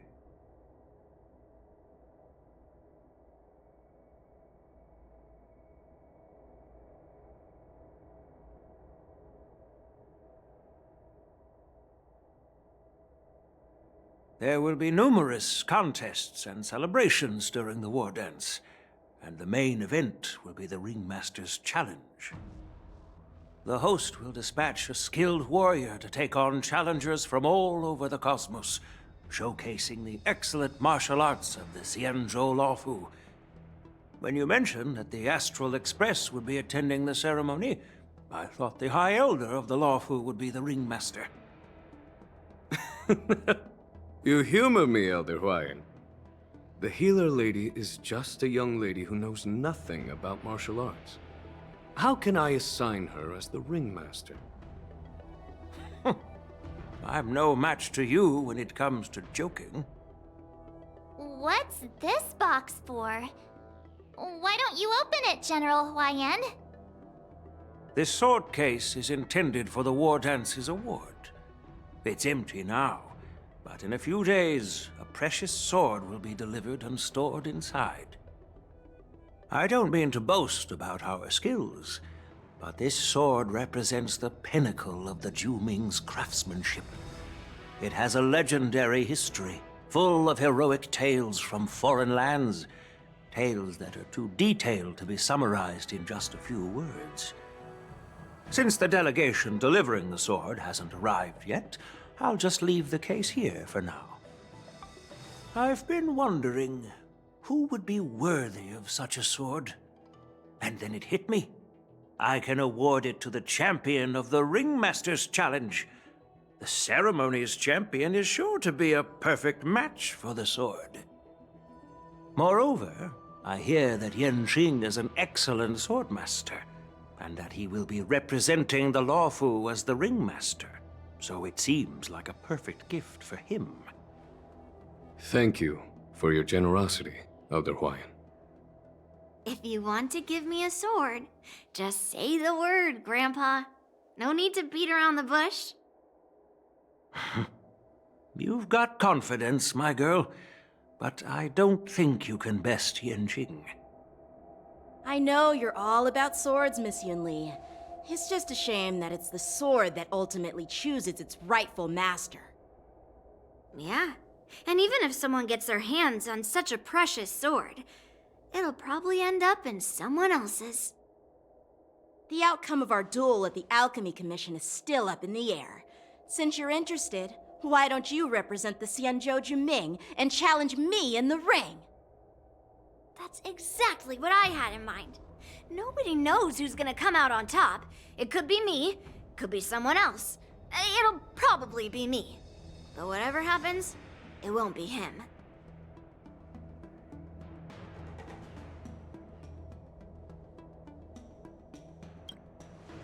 Not to be rude or anything, we've been watching their drama. I'm dying to find out who beats who. Quiet down. We have other guests here. I've prepared this sword to add some excitement to the ceremony, not to have you two squabble. It's not a good look for the Alliance. While you both seem confident that you'll win, you need to remember there can only be one winner and one loser in the ring, which could lead to hard feelings. Actually, I have an idea. We don't know who the winner will be, and it might not be either of you. But if you're eyeing that prize, you'll need to work together. I want you to take on an apprentice who will take part in the war dance and win at least one match. How does that make sense?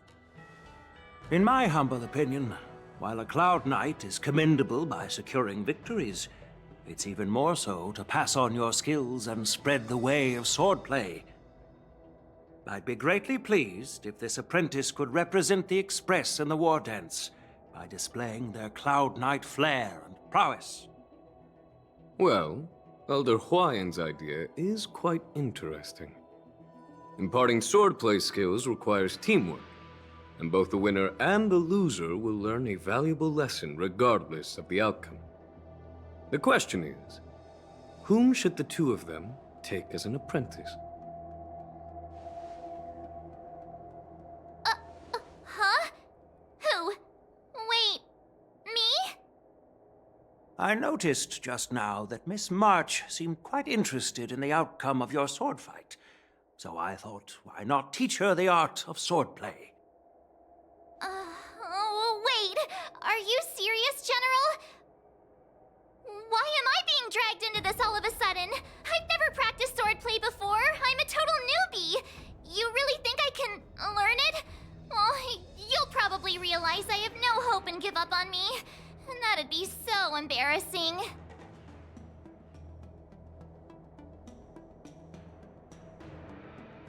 Isn't this a perfect chance for you? I remember you mentioning that you wanted to learn some sword moves. Yeah, I did say that.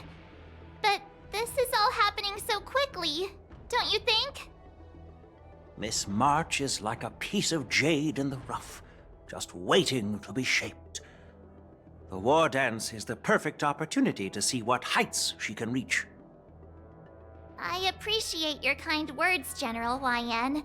But won't teaching me swordplay be a waste of Yanqing and Yunli's time? They should be preparing for the ceremony. Plus, I heard that each swordmaster has their own special moves. What if they let something slip while teaching me? If everyone knows each other's tactics, won't that make it hard to catch people off guard during the war dance? That's considerate of you, March 7th. But don't worry. It'll take you at least a decade of hard training before you can even start learning special moves. No need to freak out. A few Juming swordplay tricks will mean you'll be more than equipped. Really? Looks like March's curiosity has been piqued. The whole point is to know each other's moves. Defeating your opponent in just one move? How boring would that be? Plus, what really decides a swordsman's fate isn't some special move. It's the solid fundamentals. So Miss Yunli has already agreed. What do you say, Yanqing? General, I haven't graduated yet. How can I be qualified to teach swordplay to others? So you're admitting your defeat, huh? If you're not even confident to teach, why don't you let me be the ringmaster instead? Yanqing, teaching an apprentice is also a way of honing your own skills and gaining insights. You've been an apprentice for years. It's about time you looked at swordplay from another perspective. I see, General. Then count me in. Now that Yanqing has agreed too, it all comes down to Miss March giving her nod. It's up to you to make the final decision, March.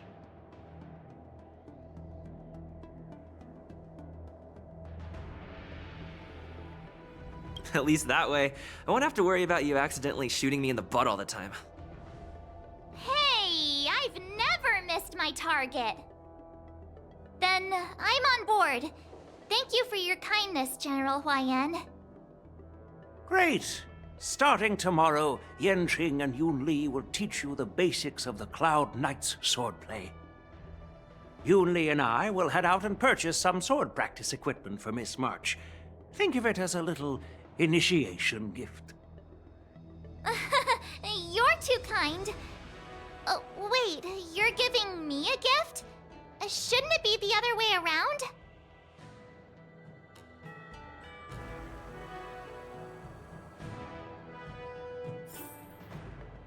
General YN's gone. Wait, why does something feel off about what we talked about?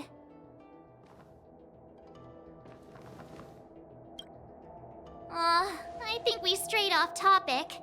How did things even get to this point? Yeah, I brought you here because the General said he had some important matters to discuss. But how in the world did Yun Li and I suddenly become Miss March's swordplay mentors? Because General Huaiyan wants us to stick around on the Luofu for some time. But from his point of view, we're no different from all the other tourists who may leave at any time. Since the crew's actions were mentioned in the Luofu's operations log were given to the Alliance, he probably wants to see firsthand if we're as capable as the report claims, or if we're just some made-up excuse to save face. And he wants to see it for himself during the war dance, which is why he even dragged Yun Li into this. What began as a simple contest between two sword masters has now evolved into you two collaborating to mentor March. Elder Huayan is still that tricky general who likes to give everyone a headache. My apologies.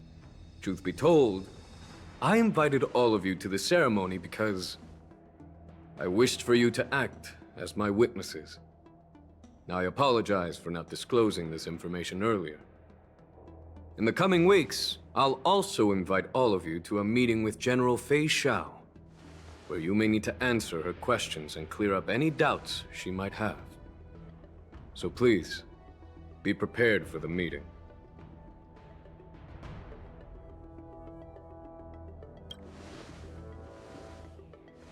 Don't worry, General. No matter what happens, I'm prepared to stay here as the Express's witness and answer any questions. Thank you, everyone. General, I know there isn't much I can do to share your burden, but... As the Luofu ringmaster, I won't let anyone defeat me in the war dance. I know.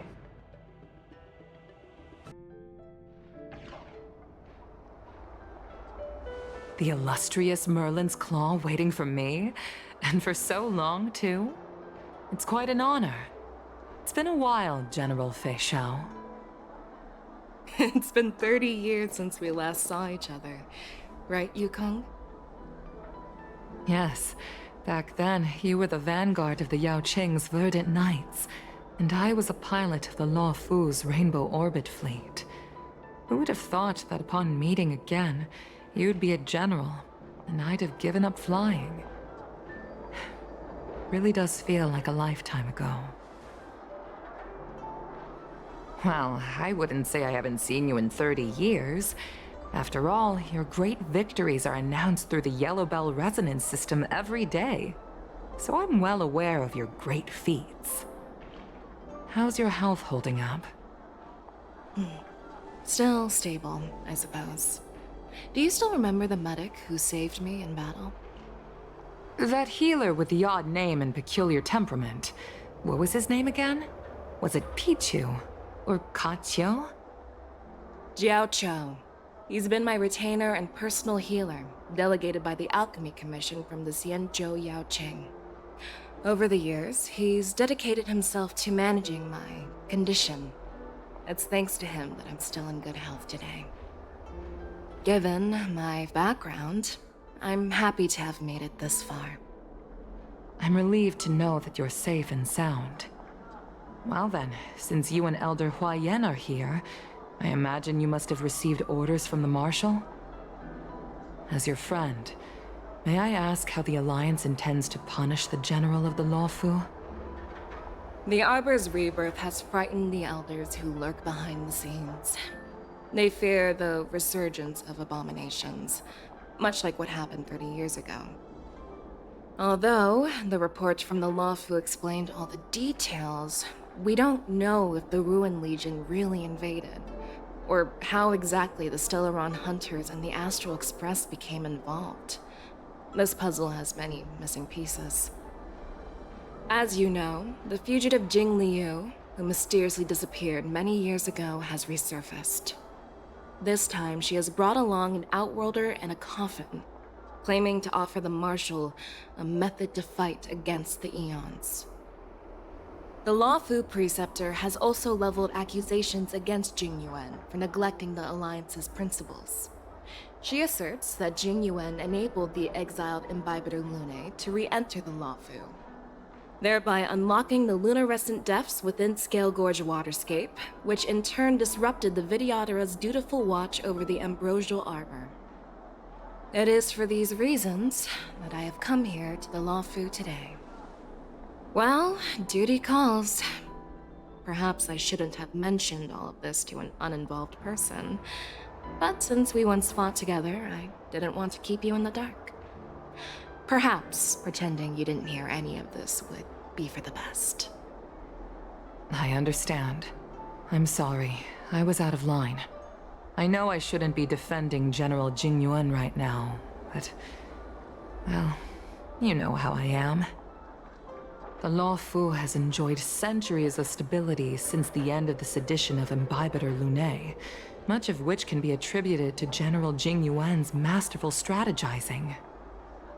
Unfortunately, for long-life species, enduring through the ages always culminates in a failure that undoes all previous achievements. A moment that our adversaries relish. That's true. And that's why I'm also here for another purpose. To visit Hule.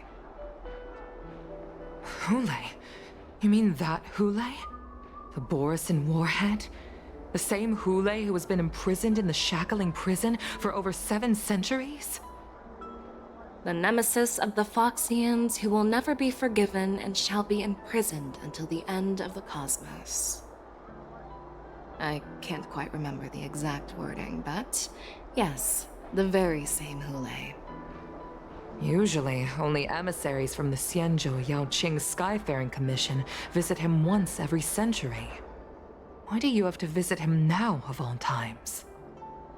The Foxians and the Alliance made a pact to combat the abominations, aiming to achieve justice and free their kin. That werewolf monster is to be forever imprisoned in the dark recesses of the Shackling prison, facing unending retribution. Given the situation on the Luofu, those on the Yaoqing are concerned about Hule's imprisonment. I'm afraid that the routine visit every century is no longer sufficient to ease their concerns. That's why I was sent here, to reassure them. It's all bad news. Well, not everything.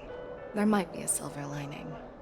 Oh, by the way, I found some clues about the thing you asked for. Tell me more. The Verdant Knights followed the route you mentioned and discovered the wreckage of the Whistling Flame ship. Unfortunately, there were no survivors and no cargo.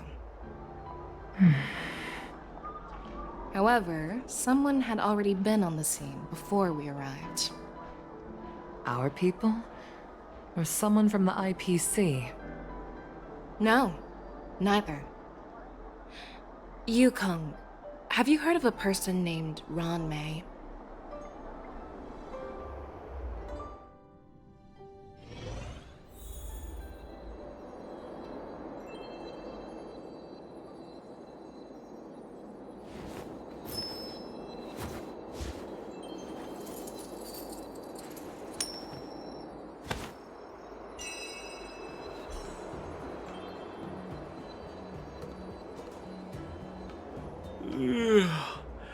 I'm still feeling sleepy. Did I oversleep? Where did March and Donhum go?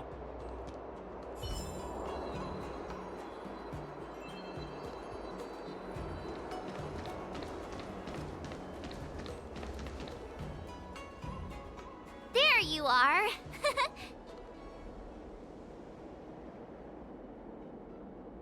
You haven't forgotten about our promise to General Huayan, have you? I woke up especially early so I can start teaching Miss March swordplay. Hey, why are you blushing, Master Yanqing? This is, the first time someone has called me Master. I need to, get used to it. Let me make it clear. Swordplay training is about improving your body, mind, and strength. It's not a casual game you can master overnight.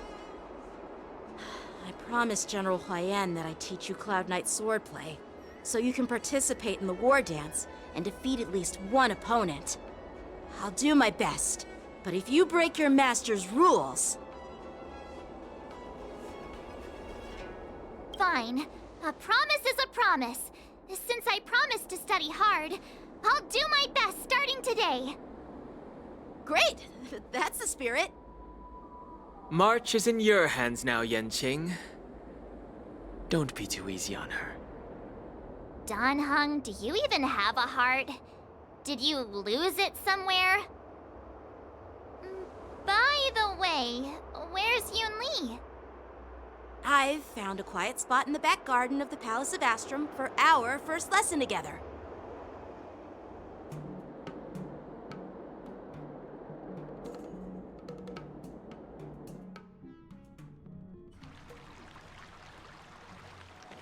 Seriously?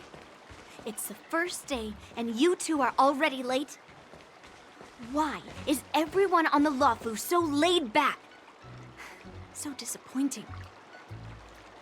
Master Yunli, you're already here. Sorry for keeping you waiting. Oh, wait. Were you trying to teach her in secret? That's sneaky. I'm just showing you what Luofu etiquette is all about. She might be my apprentice, but it's customary for the master to personally escort their apprentice to the place of learning. As the host, I'll be teaching Miss March the essence of Luofu swordplay, after which she'll emerge victorious in the war dance ring. You won't be complaining about Luofu's swordplay then. Stand aside, rookie. Let me show you how we Zhu-Ming swordmasters treat their apprentices. Quickly, over here, Miss March. This is a reverse mentorship gift from me to you. I hope you put it to good use. What's this? Xianzhou clothing? It's so beautiful! Sword practice requires precise movements. This outfit is tailored to fit perfectly and allows for smooth movements. I even added some small accessories. I put a lot of thought into it. You're awesome, Master Yunli! See? See? How can you compete with me? I'll teach March 7th the essence of Zhu-Ming swordplay so she can win the contest with my sword skills. Actually, I've prepared something too. Huh? You have a gift for me too, Master Yanqing? Since you want to learn swordplay, Miss March, you'll need suitable weapons. So, I went out of my way to prepare a pair of swords overnight. Unfortunately, I didn't have time to ask the craftsman to customize the swords for you, but I did my best to choose ones that look nice and are suitable for a beginner. I hope you like them, Miss March. Thank you, Master Yanqing! Bet you didn't see that one coming, did you, Yunli? The real competition is just getting started. I'm so lucky to have two great masters. But why does it feel like things are getting a bit weird?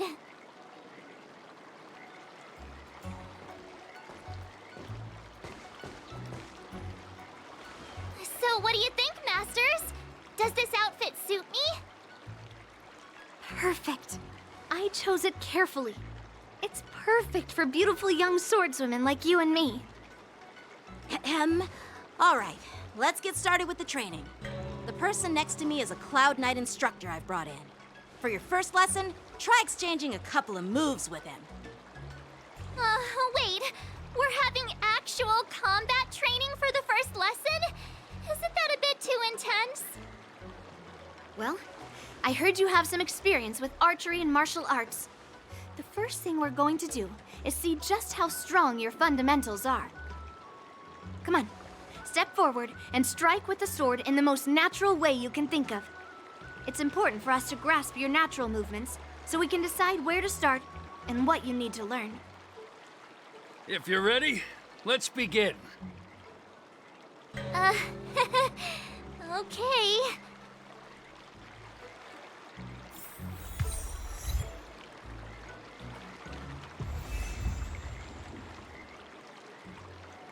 Well, I heard you have some experience with archery and martial arts. The first thing we're going to do is see just how strong your fundamentals are. Come on, step forward and strike with the sword in the most natural way you can think of.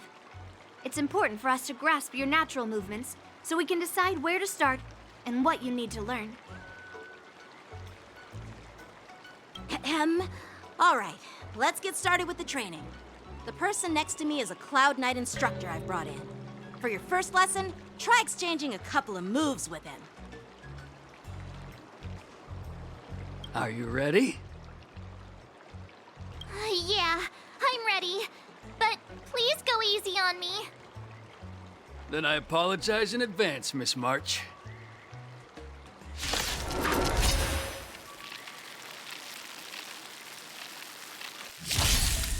I could take 10 of you!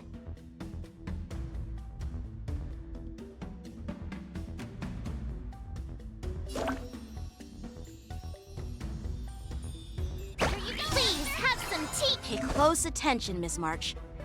Luofu's swordplay is all about being swift and agile in your movements. Strike with heart! Right on time. Ignore him. Strength is everything. Strike! Yes, you! Like this? Well done! Practice is over. Swords descend!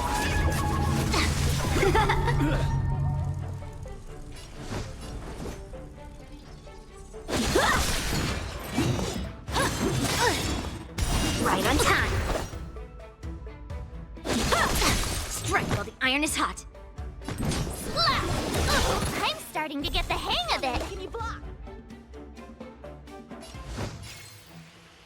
Blade and flight! You'll make good practice. Stop! Oh, I get it!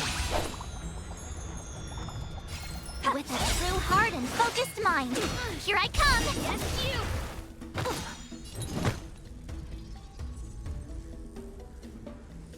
Time to show you what I can really do!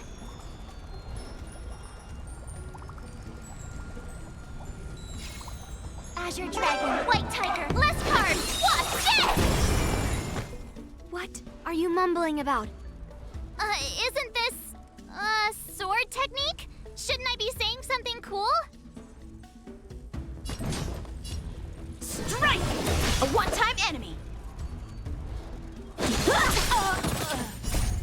Melt! Ready to shine! Nice job!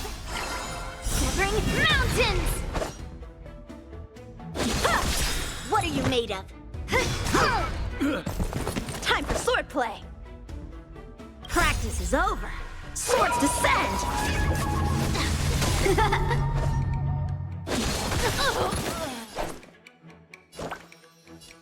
Here you go, Master! Right on time. Lead through clouds!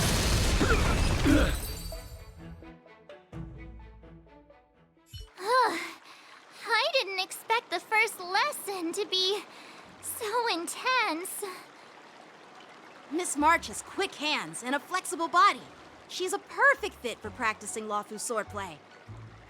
However, she lacks strength, and her strikes were a bit unfocused. But don't worry, that's totally normal for beginners. Once she starts practicing Juming swordplay, she'll make heaps of progress. Given the situation, I believe Miss March should start by working on her strength. Seriously, do you actually know anything about swordplay, or what? I could ask you the same thing. Dual swords require agility, so what's more important than footwork? Instead of focusing on her strengths, we should address her weaknesses. The drawback of wielding two swords is not generating enough force. What good is being quick on your feet if you don't have strength? It's not like we're dancing here. Skilled sword masters know how to play to their strengths and work on their weaknesses. Start with what you're good at, then tackle your weaknesses. That's the right way to learn. You're quite the theorist, huh?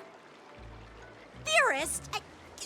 You claim to be able to talk to swords. So what does that make you? A lunatic? Hey, it's only my first lesson, and you're already arguing. Come on, calm down, Masters.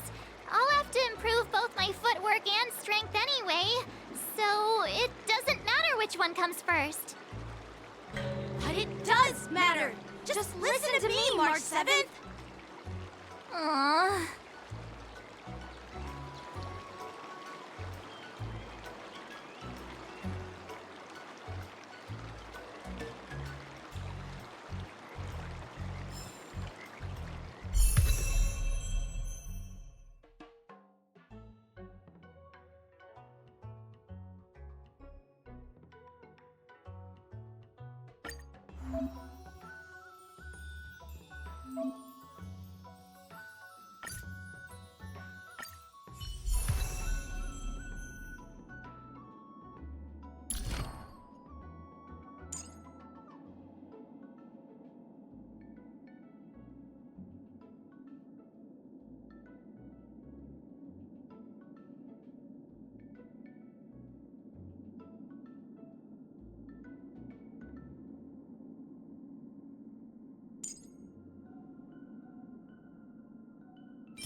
Dear Himeko, Mr. Yang, and Pom Pom, we're all good here on the Xianzhou Luofu, so no need to worry. By the way, how's your trip going? As for me, I've somehow become the apprentice to 2 Cloud Knight sword masters, and I've been honing my sword skills with their guidance. One of them is Yanqing, the boy we've all met before. The other is Yun Li, the granddaughter of General Huaiyan from the Xianzhou Juming. Both masters are super strict, giving me a real taste of how hard sword training can be. I tried to drag him into this, but he refused. Then I tried to rope Dan Heng in, but Master Yanqing wouldn't have it. Still, I didn't let the difficulty get to me. In just a few weeks, my sword skills have improved a lot. Both my masters think I have unique talents in swordplay, and are literally fighting each other to teach me their skills. Thanks to their guidance, I've actually made some progress. When I get back to the Express, I'll definitely show off my skills and impress you all. Looking forward to your reply. Yours, March 7th.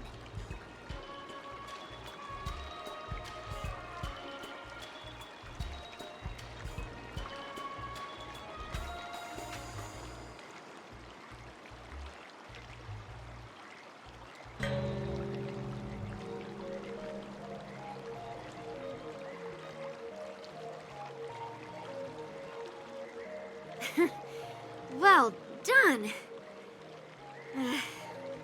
Let's call it a day.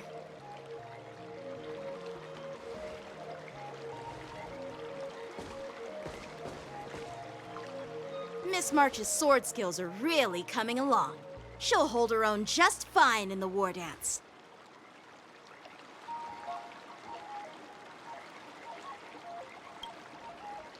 Just you wait and see. I'll show off my skills in the ring and win a match. I'll make both of you proud.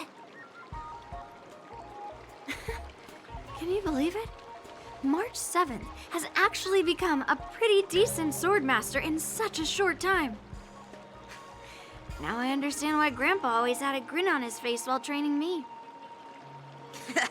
Are you sure he wasn't laughing at you? Oh, shut up. It's all thanks to your amazing guidance, Masters. Miss March, you're really getting the hang of wielding dual swords. If you're keen on advancing, trying out different Xianzhou blades could improve your touch. Let me see. Which sword is the most powerful? Single sword? Great sword?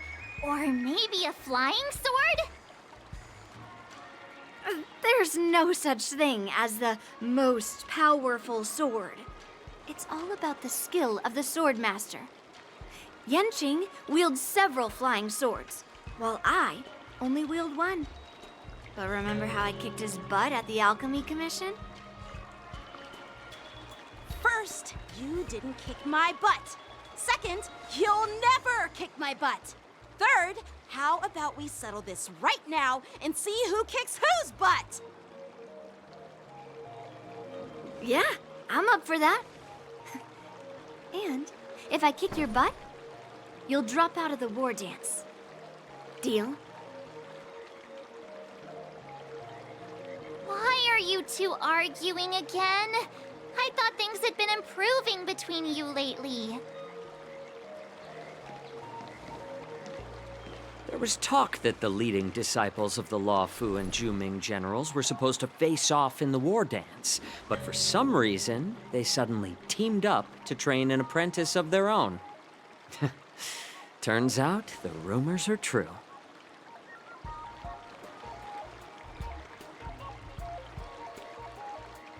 Tomorrow is the big day of the war dance.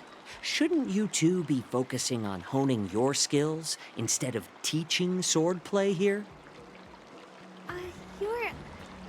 You're... Oh, that's right! You're the pink-haired box from the Yaoqing! This is Mr. Jiaoqiu, the healer working for the general of the Xianzhou Yaoqing. Ah, got it. So, you're the participant attending the war dance on behalf of the Yaoqing, and you were trying to sneak a peek at our training? Sorry for the misunderstanding.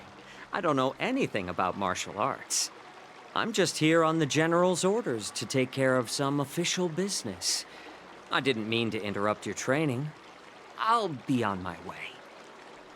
If you know nothing about martial arts, why were you smirking earlier?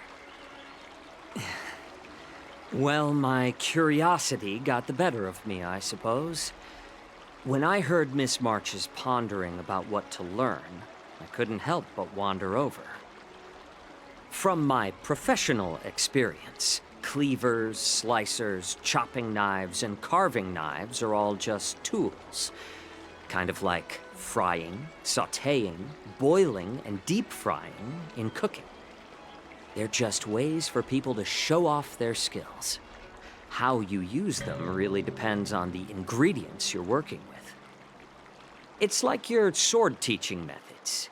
If you align your ingredient, in other words, your apprentice's natural tendencies, with the right cooking method, by which I mean the teaching method that best suits her, she'll make double the progress in half the time.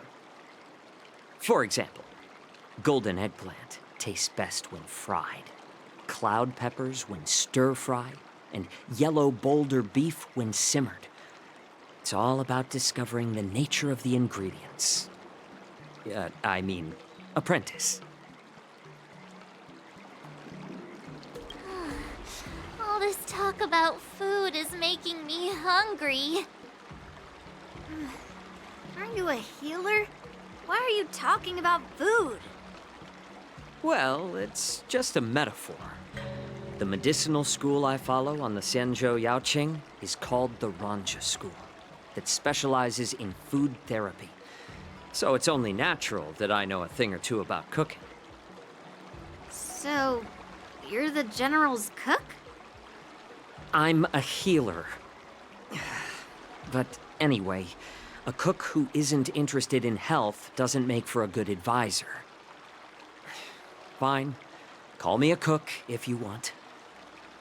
Seeing the way you're looking at me, it's obvious you think I'm just some feeble academic who likes to blabber on about martial arts. But, in reality, I know a thing or two about killing. After all, the art of healing inherently encompasses both life and death.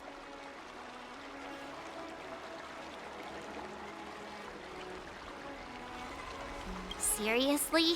Trying to save face in front of kids? Ugh. Do you recognize this bottle of medicine in my hand? No? This is called tumble dust, an extract from an exotic flower named Yabra. Ugh, is it poison? Well, it depends on how it's used. With just one drop, it's able to numb a patient's body during surgery, making them painless throughout the entire process. However, increase the dose or the potency, and it'll slow the metabolism, making the blood thin and resulting in the loss of all senses. Even long-life species cannot escape its effects. This thing can save lives or take them. It's more powerful than the swords in your hands. That may be so, but still, I prefer settling things with a sword than, you know. Huh. Looks like I did get you all wrong. You're not a feeble scholar, but a sinister and despicable one. Hey, why the insults all of a sudden? I'm just sharing some medical knowledge here, not persuading you to poison anyone. Seems like you get real excited when talking about poison. I can't tell if that's an honorable thing or sinister. Picture this. 2 individuals. The one standing is full of malice. The other lying down is honorable and righteous. How can the one who's lying down label the one standing as sinister? In the throes of combat, where life and death hinge on a singular moment, every idea fades into nothingness. The only thing that matters is staying alive. Surviving the battlefield reshapes all notions of worth, be it integrity or treachery. In my eyes, their significance is negligible. Perhaps you've underestimated Yunli and me, Mr. Xiaoqiu. We may be young, but we've seen our fair share of war. Well, then you should know that the war dance is nothing more than a contest. So why are you so focused on it? When I was appointed as the ringmaster for the war dance, I asked the general, we Cloud Knights are supposed to charge into the fray and slay enemies. Why do we have to swing swords in a ring just to please an audience? And this is how the general replied. To unsheath your sword in a ring is no different than on the battlefield, as your sword reveals the might of all Cloud Knights. The war dance is the perfect chance to showcase martial virtue and forge alliances from all over the cosmos. When we unsheath the sword without drawing blood, we not only display our might, but also the martial virtue of the Cloud Knights. That's quite an insightful statement, Yanqing. Well, my apologies for being so short-sighted. I've been on the Luofu for quite some time, but I haven't had the chance to see the ceremony venue for myself yet. Hearing you speak so highly of it has piqued my curiosity. Would you mind showing me around? You want to see the Sky Splitter ship where the war dance will be held? Let's go! I bet Yunli and Miss March haven't seen it either, right? Well then, I'll give you all a tour.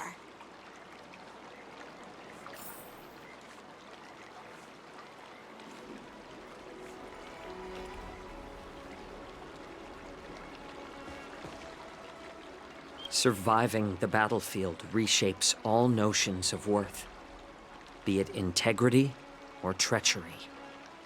In my eyes, their significance is negligible.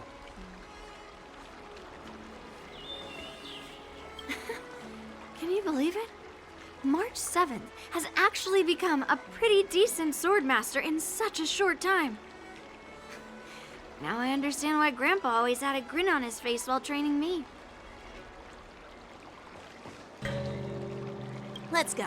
I'll give you a tour of the Sky Splitter.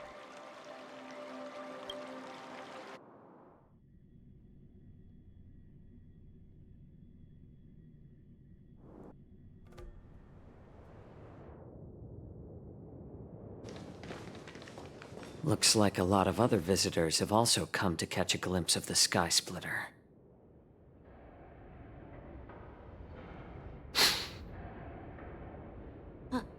What's up, Mr. Xiaoqiu? No, it's nothing.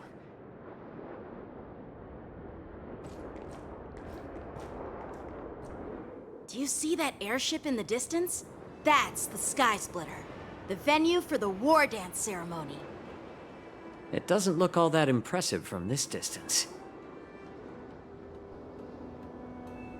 The Sky Splitter is actually a decommissioned Luofu military vessel. People aren't allowed on board until the war dance officially commences. Tomorrow, when the bell rings and the ceremonial cannons roar, I'll be there representing the Cloud Knights of the Xianzhou Luofu, standing in the ring, ready to take on challengers from all over the cosmos. Since I was a kid, I've been training in swordplay and the art of war under the general. Every day, I'd swing my sword 10,000 times, and then thrust it 10,000 times, repeating the process over and over. I understand that I'm not like other kids. I never envied the toys and freedom they all had. I never found sword practice boring or hard. Even in the thick of battle, facing down savage abominations, I never felt scared. Each day, I could feel myself getting stronger and stronger, and I racked up countless victories. It's the best feeling in the world. But then, I faced a really tough opponent, and just one slash shattered my confidence into 1,000 pieces.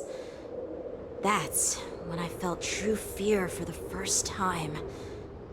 Maybe that's what Mr. Xianzhou meant by life and death hinge on a singular moment. Every idea fades into nothingness. After that, I had to pick up the pieces and try to put myself back together.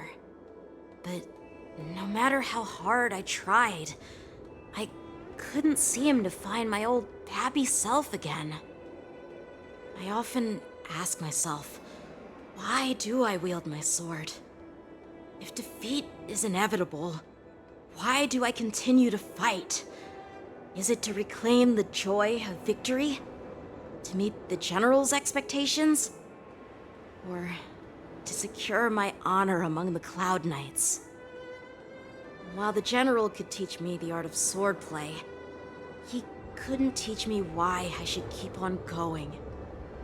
He said the reason must come from within myself. I've been struggling to find that reason. But after talking with you, Mr. Xianzhou, I think I already have that reason in mind. As a member of the Cloud Knights and the General's apprentice, I've had a weight on my shoulders. And I know there's still more to shoulder. But when I wield my sword, it feels like I'm letting go of everything. I love the feeling of giving it my all, facing any obstacle in front of me, pressing forward. That's why I wield my sword. Oh, Yanqing. So young, yet so grown up. By the way, how old are you exactly? Age doesn't really matter. All sword masters will understand how I feel. I get it. Looks like all the kids on the Luofu live tough lives. So, how about you, Miss Yunli? It's not polite to ask a girl her age, no matter which Xianzhou ship you're on. I'm not asking your age. I'm asking if you have a dream like Yanqing has. You don't talk like a cook. You sound more like a TV host or something. Need I repeat myself again? I'm a healer. Well, I don't have a dream like Yanqing does. The only reason I'm participating in the Ringmaster's Challenge is because I made a promise to my grandfather that I'd win the precious sword he's contributed to the war dance. Sounds like that mind of yours is just filled with swords. I bet you've got nothing better on your mind. My father was a craftsman on the Xianzhou Juming.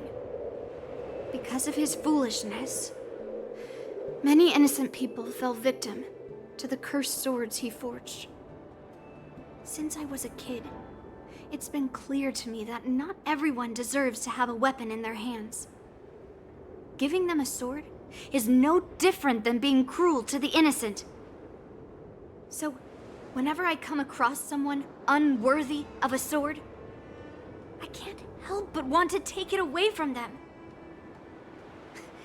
Given that Yanqing is the war dance ringmaster, I'm stepping up to challenge him. To ensure the precious sword doesn't fall into the hands of an unworthy master. Hey, what do you mean by an unworthy master? I see. It's not easy for kids on the Juming either. Well, it's better to have a reason for wielding a sword than to be lost and confused. I've saved countless Cloud Knights in my life, and there are plenty of exceptional warriors, just like the two of you. What happened, Mr. Zhao? Oh, nothing. I was just reminded of some old friends and old tales. Judging from my professional perspective as a healer, both of you possess remarkable vitality. Your energies flow like raging fires and mighty gales. The upcoming fight will definitely be impressive. Well, we've seen the Sky Splitter and toured the Stargazer Navalia. I guess it's time to say goodbye for now. What? You're leaving already? But you haven't asked me about my dreams. I've been working hard too, you know. It's getting late, Miss March. Unlike you lot, I'm a grown-up bound by responsibilities and duties. The tasks entrusted to me by the General won't complete themselves. By the way, Yanqing, is it normal to have so many people wandering around in an automated area like the Stargazer Navalia? Actually, this is a restricted area. But since you're all guests, I made an exception, so you could take a look around. I understand. Well, I'll take my leave. I wish you both the best of luck in the ring tomorrow.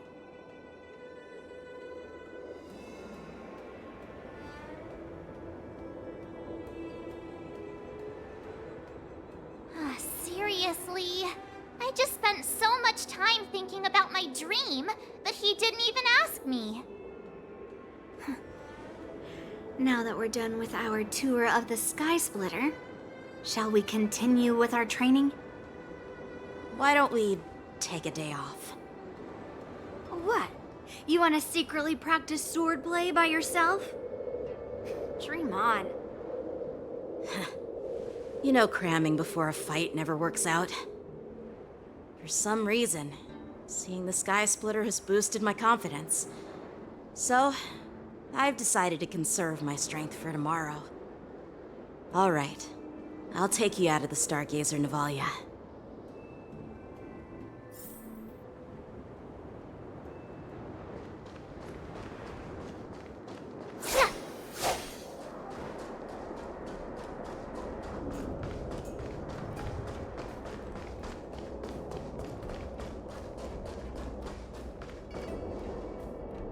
Just shut up, Red Fang. This is not a beast ship. I need some time to take care of things. You willingly donned the skin of a lowly beast to join this mission, dedicating yourself to our glorious cause. And now you're telling me you can't handle it? Do you realize how many ships we need? I'm doing my best, all right? It takes time to figure all this out. When the guns go off tomorrow, all eyes will be on it. That'll be our only chance. How's that? Who's there?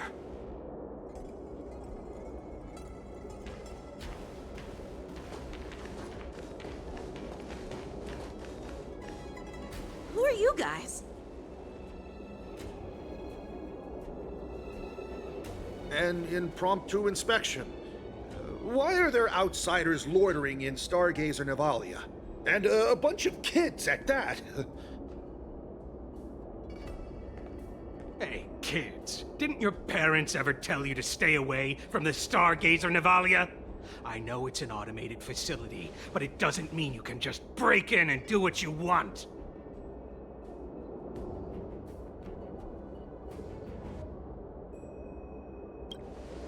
First of all, I'm an adult. second, I didn't just break in. Yeah, we flew here on a star skiff. Like, whoosh! Well, I'm not trying to tell you off, but this place is off limits to the public, you know? Big sis, let's go. I want to play in Everhunt Plains.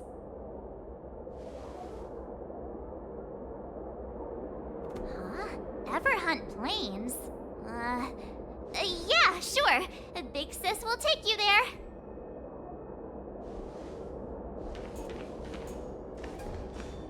Shuha! You should have let me. Shh, the overhaul is done, and everything looks good. We should leave.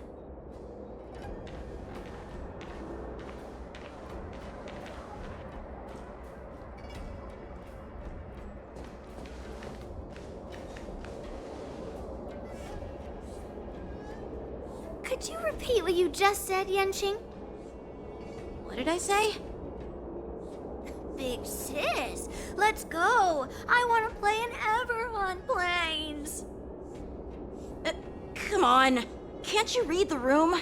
Something is definitely off about the 3 people we just met. Yeah, anyone could see that. I just wanted to hear you say it again. That pink-haired fox tried to say something. I'm pretty sure he sensed something fishy. Since he's not familiar with this place, he just dropped us a hint. But you didn't seem to be paying attention at all. I knew that from the beginning.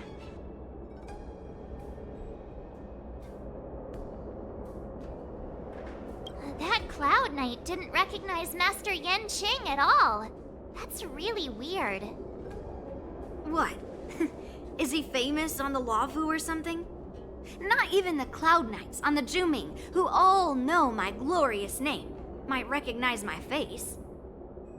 You have a point. A Cloud Knight, a member from the Skyfaring Commission, and a craftsman.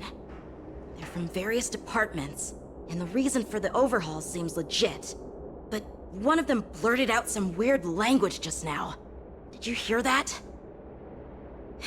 I have a feeling that if we secretly tail them, we'll definitely catch these guys in the act. Follow my lead, and be careful not to blow our cover.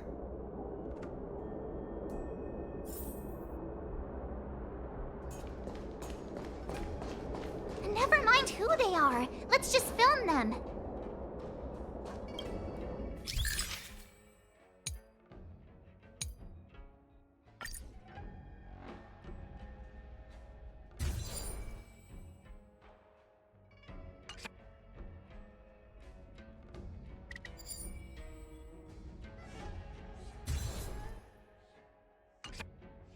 We should have just killed those lowly beasts. Those little brats won't take up much space. There are boxes all over this place. Just dump them into one and no one will notice. Cut the theatrics, Grulok. Even the slightest slip-up could interfere with Lord Moktok's plans. So where are we heading next? To check the freight skiffs. We've got a lot of preparations to do.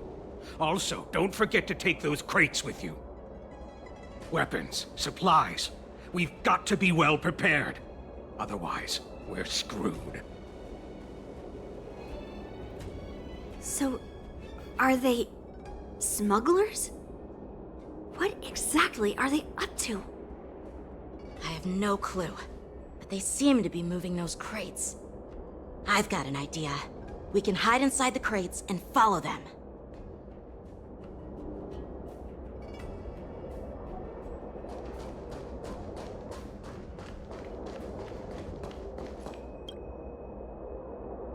Ugh, it's so cramped in here.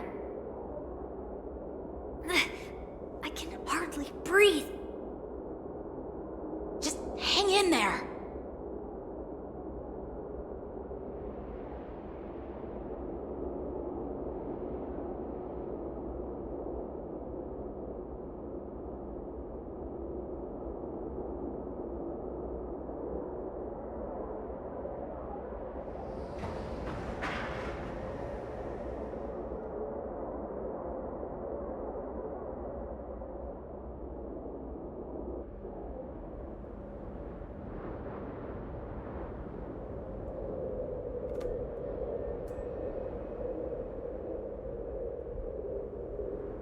let's just put the cargo here for now, all right? Then we'll move on to inspect the ships.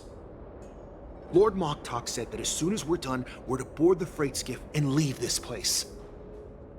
Don't worry, I've changed the shipping schedule. You two, come with me. Is it just me?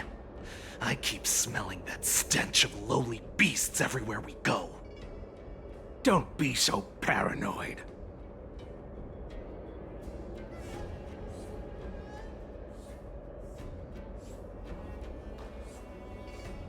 Looks like they're planning to escape on the skiffs in Stargazer Navalia. They keep talking about their plans, but where do they come from? And what do they want to do on the Xianzhou? They're definitely up to something bad. Wait, they disappeared! Let's catch up to them.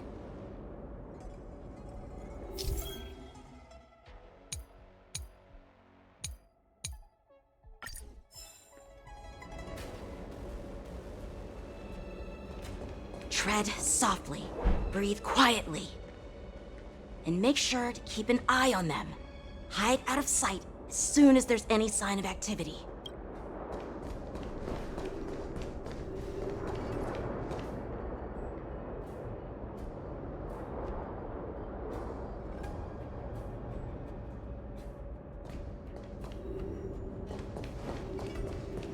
Watch out! They're on high alert!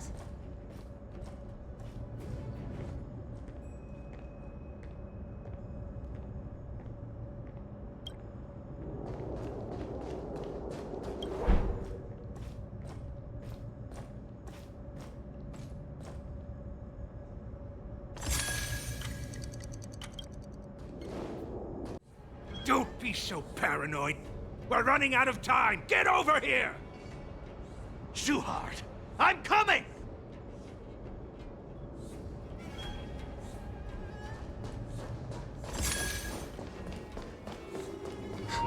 Did he spot us? Quickly, hide!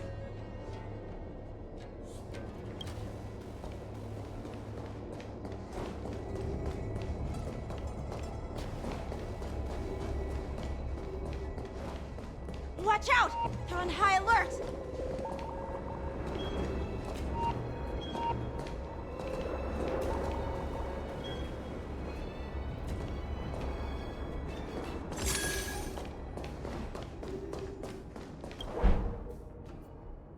What are they up to? They're all wearing official uniforms, but I'm pretty sure they're not members of the Skyfaring Commission, the Artisanship Commission, or the Cloud Knights. This is way too suspicious. Never mind who they are. Let's just film them. That way, if they do anything bad, we'll have solid evidence against them.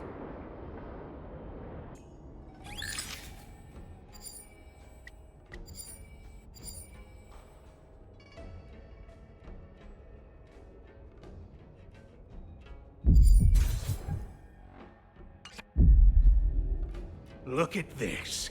A freight star skiff with enough room to fit at least 20 of my men. I'll let the others know and have them prepare more star skiffs.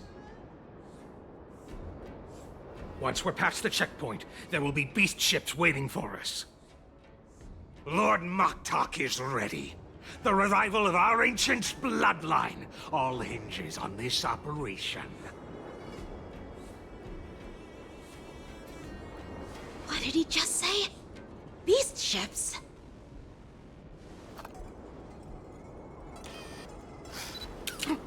Who's there? It's those brats! I told you to get rid of them, but you didn't listen, you idiot! Wipe them all out!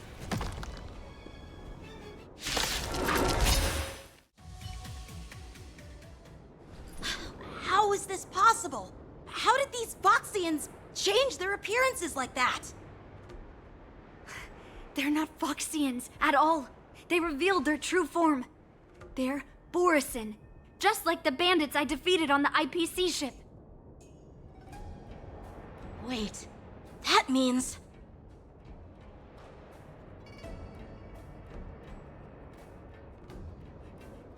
Well, how did the Borisin manage to infiltrate the Xianzhou? It's It's not just a simple disguise of wearing our clothing and shaving their whiskers. They're somehow able to alter their appearance to be indistinguishable from Foxians. They even have official IDs for the Skyfaring Commission, the Artisanship Commission, and even the Cloud Knights? Let me check this fake Cloud Knight's tag. Maybe it'll give us some clues.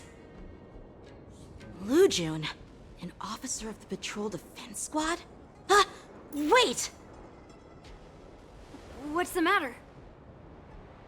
I encountered a patrol officer named Lujun before. It was a few weeks ago, when we were transporting the Borison prisoners. If they can forge official identities and move around the Xianzhou without raising suspicion... Oh no, this is bad. Even worse. If you find one cockroach on the Express, it usually means... There are more Borison hiding on the Xianzhou. I bet their plan is much bigger than just stealing information. We've got to report this to the Seat of Divine Foresight.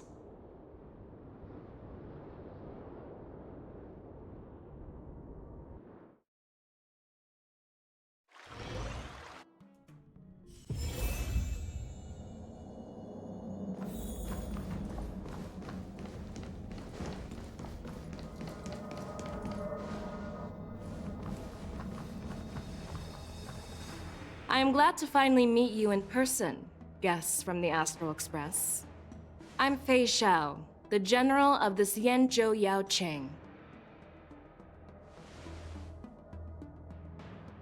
Let me introduce our guest to you. The one dressed in green.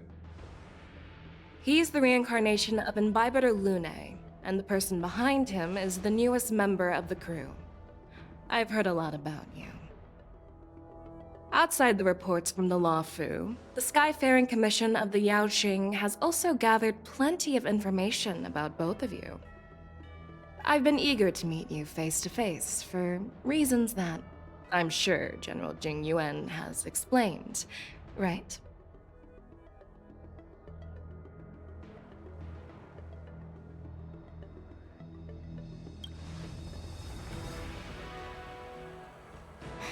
That's right.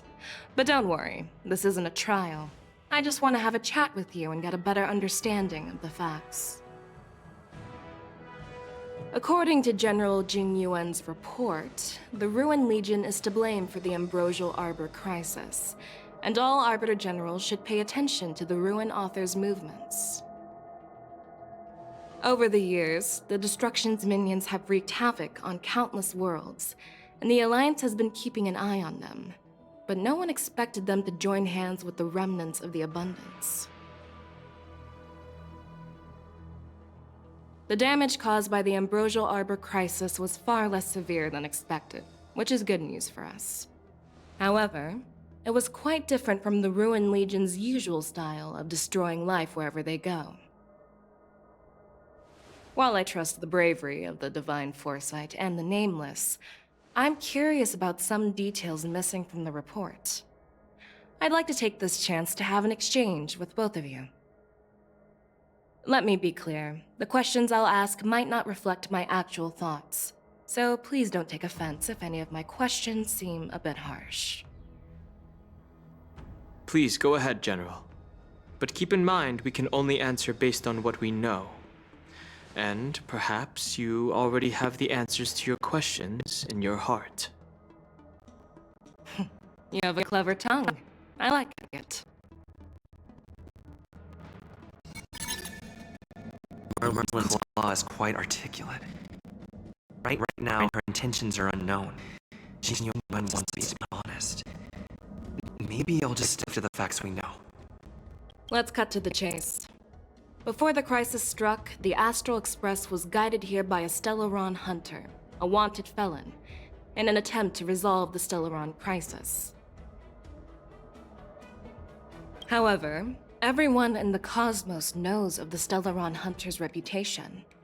So, why did you place so much trust in them? Could it be that some of you have a connection with them?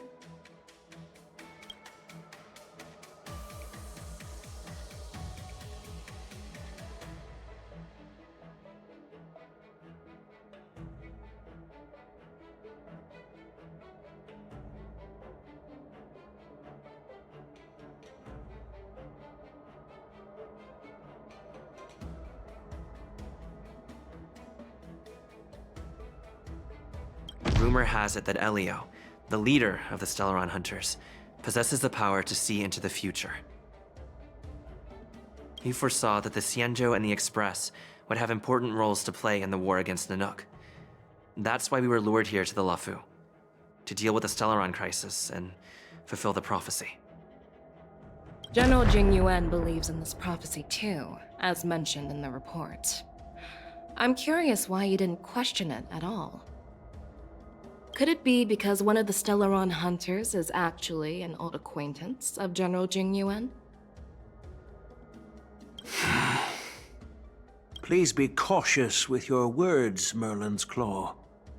Let's avoid sowing doubt among our comrades. That Stellaron hunter used to be my disciple. So are you putting my loyalty in question too? I'm simply bringing up the doubts about General Jing Yuan that exist within the Alliance. Since I'm representing them, perhaps you can just imagine me as one of those old geezers. Let's move on to the next question.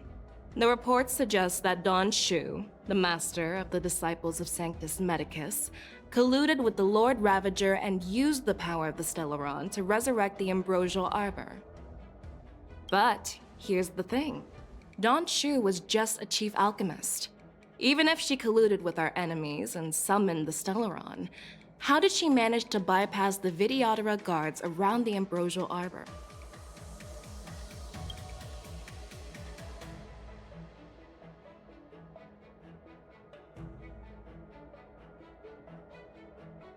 I personally met Don Shu once.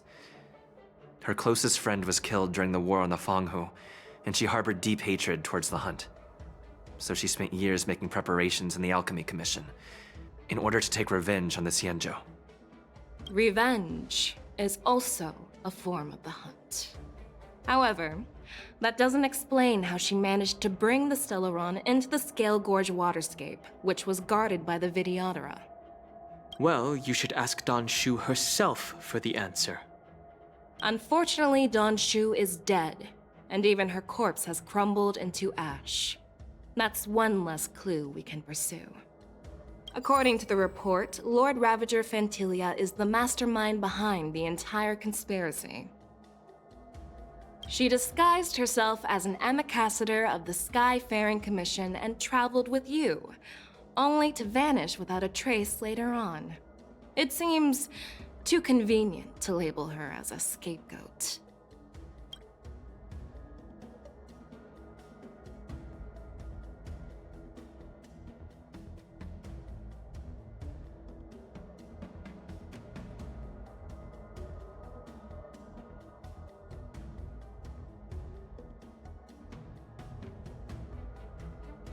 We were working with Diviner Fu, and she also witnessed Fantilia's true form. You're not going to doubt one of your own people, are you? Of course not. We can trust the testimony of Master Diviner Fu Xuan. However, even if she saw it with her own eyes, we can't completely rule out the possibility that she might have been deceived. After all, it's suspicious how the culprit just bizarrely vanished. Oh, it seems that your answers have addressed all my questions. Generals, I am finished with my questioning. So, what do you think, General Fei Shao?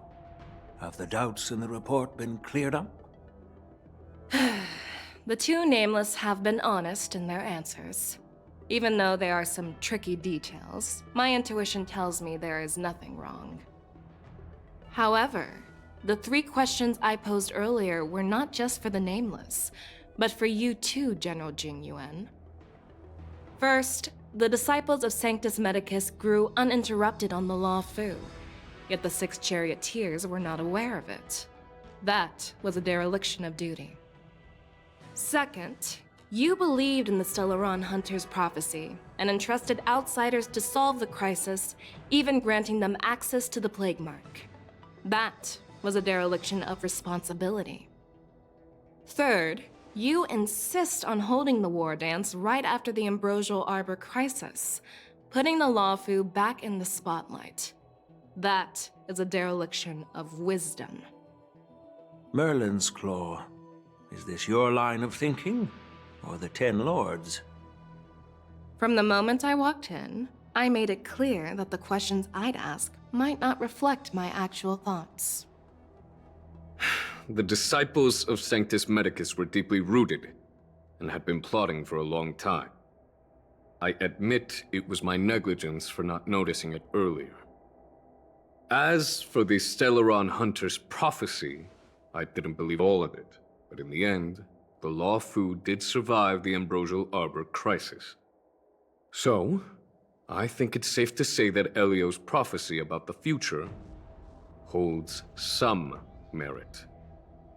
And as for the war dance, do you think I'm unaware of the risks? However, risks can also be opportunities. The Luofu has lain low for too long. I believe it's time to stir up the dregs hidden in the depths and wash them away once and for all. Just as I expected from our sophisticated divine foresight. You have a way with words. I like it. But, unfortunately, ever since the report was submitted, the Alliance has been filled with rumors and speculation. Even within the Luofu, there are people accusing you of neglecting your duties, resulting in the Ambrosial Arbor's resurrection. So what are your thoughts on all of this, General Fei Xiao? As a fellow Arbiter General, I fully understand the difficulties of this position. Personally, I think all these rumors are meaningless drivel. Across the sea of stars, the divine foresight knows better than anyone else what happened on the Luofu and the meaning behind it. Just as what happened on the Xianzhou Yaoqing recently. You mean the Xianzhou Yaoqing is also... The scouts of the Verdant Knights have sent back reports that Borisin are making trouble again. The Borisin packs that were once divided and scattered have started swallowing each other up, forming larger and larger packs. Moreover, there's an entity named Mongus behind it all. An entity? According to the report, this entity isn't actually a Borisin. It's a woman claiming to be the messenger of the Master of Immortality. She's described as having 12 faces and 12 pairs of fangs, as cruel as poison and as elusive as quicksand. The Borisin believe she'll give them a chance to rise again. That's Ventilia. That's right. You're lucky that I'm the one who came this time. If it were the Patina Justice or the Seer Strategist, this conversation might not be so friendly. I've always had faith in my instincts, so I don't doubt your good intentions. But the Alliance has its fair share of questions and doubts about the Luofu. So, my plan is to come up with an acceptable answer to satisfy the Alliance. What's in this plan, General Fei Xiao? General Jing Yuan, you already know what has to be done. But since you don't want to be the bad guy, I'll take care of it for you. You need the final word from the Ten Lords Commission to quell any doubts. And for that, I'll have to ask the two Nameless to visit the Shackling prison. No, I'm not imprisoning you. While you're there, I'll ask a judge in the Ten Lords Commission's Interrogation Division to record a detailed testimony with the karmic mirror from both of you. We'll fill in the gaps that weren't covered in the report, and silence any protests within the Alliance. I'm okay with that. Your willingness to help is truly heartwarming, youngsters. Then, as the Merlin's Claw requests... Oh, there's one more thing. This testimony is for silencing the voices of opposition within the Alliance, but I would like to urge General Jing Yuan to listen to the pleas of the Foxians on the Xianzhou Yaoqing. So, you are here for Hule. Exactly. Hule is locked up in the Luofu's shackling prison. Since he is the broodlord of the Borsin, I want to transfer him onto the Xianzhou Yaoqing and imprison him there. The recent movements of the Borsin suggest they're planning something big, so we must act preemptively. It makes sense to have the Foxians keep an eye on their arch-nemesis. Since you trust my judgment, I'll repay that trust. What do you think about all this, General Huayan? I was worried this would turn into a heated argument, but it seems like both of you are on the same page, solving each other's problems. I couldn't have asked for a better outcome. And as for Hule, I'll send my lieutenants Zhao Chou and Moza to check on his condition in prison and ready him for transport. If there are no more questions, shall we get this started?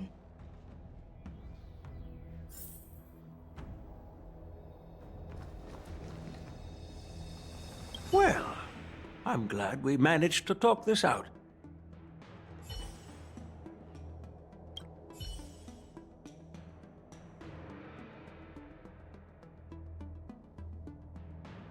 Do you actually believe in the Stellaron Hunter's prophecy? The Xianzhou's matrix of prescience can also predict the future. Do you believe in its prophecies? I understand.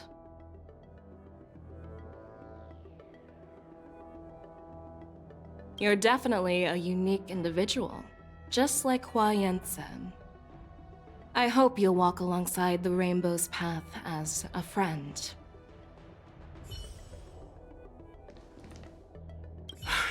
I'm really sorry about all this. But the testimony in the shackling prison won't take up much of your time.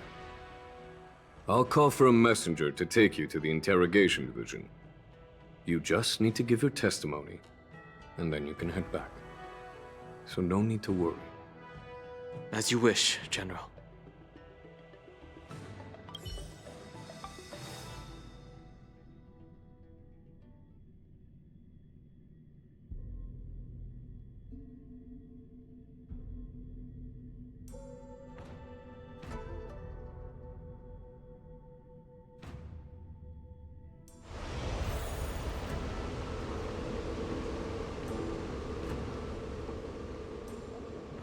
As General Jing Yuan requested, everything is prepared for your arrival, and I am here to receive you. The judges at the Interrogation Division also know your purpose in coming.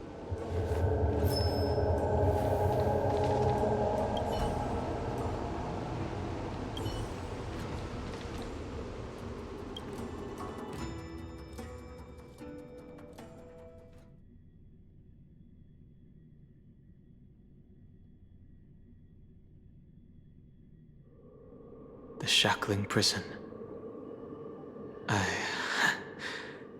didn't expect to be back here after all these years. Danhong. Don't worry about me. If you're ready, I'll open the gate for you.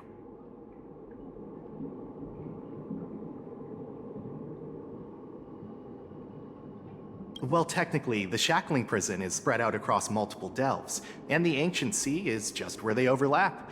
Please, come on in, dear guests.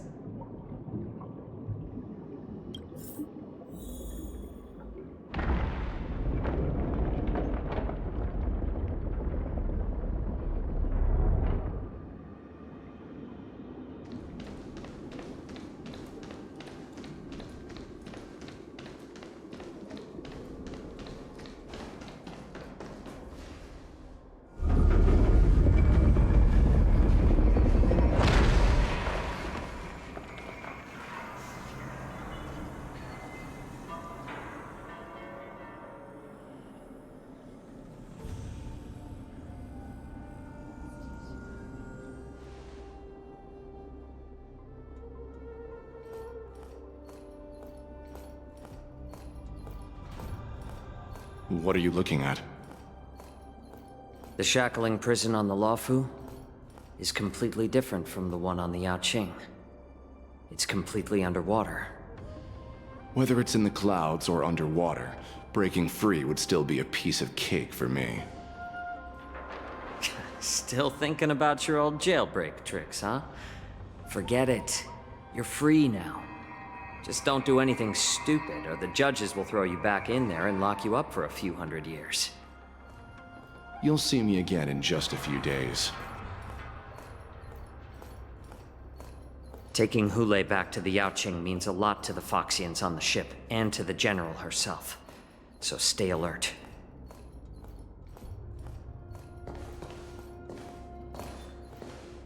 Guests, my name is Shui Yi, and I'm here on orders from the Incarceration Division of the Ten Lords Commission. We're Jiaoqiu and Moza. General Fei Xiao sent us to extradite the Borisin criminal Hule to the Yaoqing.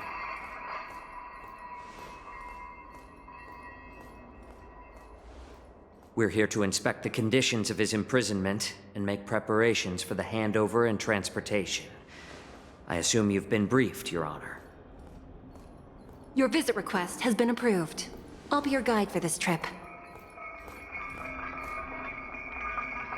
Prisoner Hule, the warhead and brood lord of the Borisin Abominations of Abundance and the arch-nemesis of the Foxians, is responsible for 2,123 wars of aggression and countless associated crimes.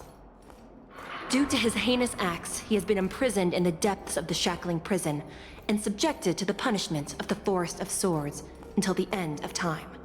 He shall never be pardoned. No need to repeat his crimes and sentence, Your Honor.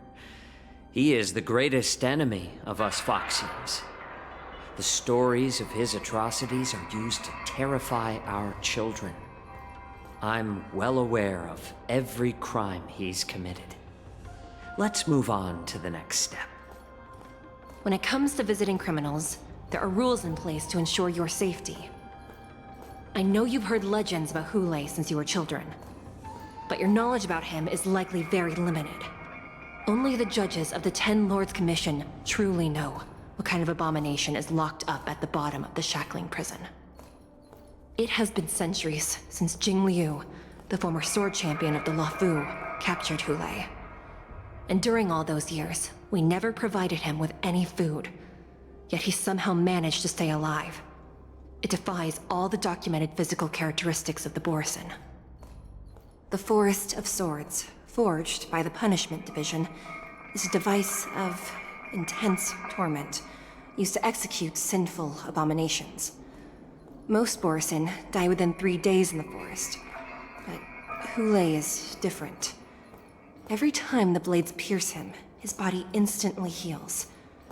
Despite the brutal punishment, he somehow manages to survive. The complex rules are there because of his abnormal characteristics. Do you understand now? I apologize for any offense caused. Please continue, Your Honor. I've given you the instructions regarding Hule's visitation. Please make sure you read them carefully.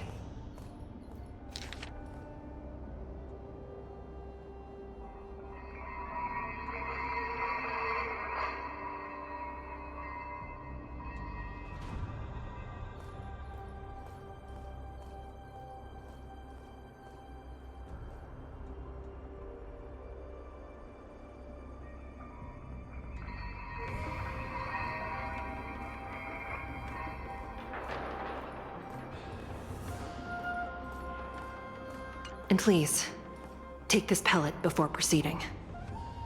No, I'm not taking random medicine. Then you won't be allowed to visit Hule. Just swallow it already. Hule is like all Borisin. He can release a pheromone called lupatoxin that induces fear. Thousands of years ago, we Foxians were enslaved by the Borisin. Not because we were naturally weaker, but because of their lupatoxin. This pill is for our own mental well-being. I understand. I knew you were a reasonable person. Now that we've taken the medicine, let's proceed.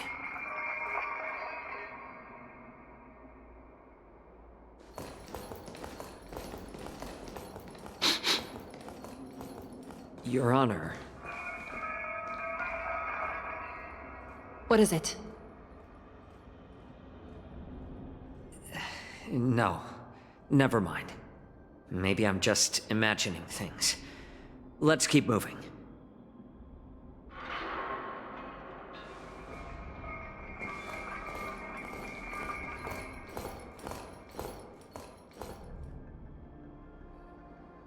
Here we are.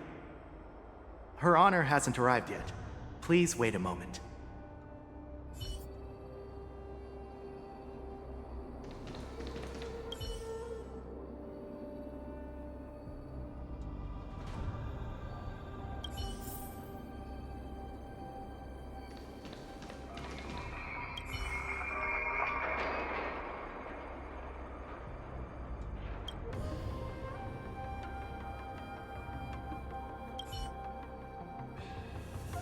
Welcome, dear guests from the Express. Judge Hanya of the Interrogation Division. We've met before.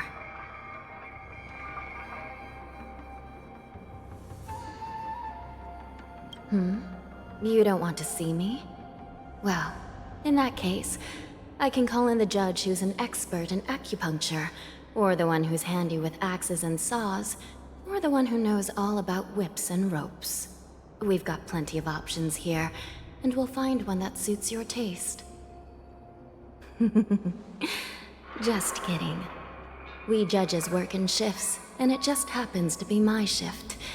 Maybe we're destined to cross paths. Please allow me to express my gratitude to you again for subduing the demons in the Fixtral Garden. Looks like while March 7th and I were clueless, you already made many friends on the Xianzhou Luofu.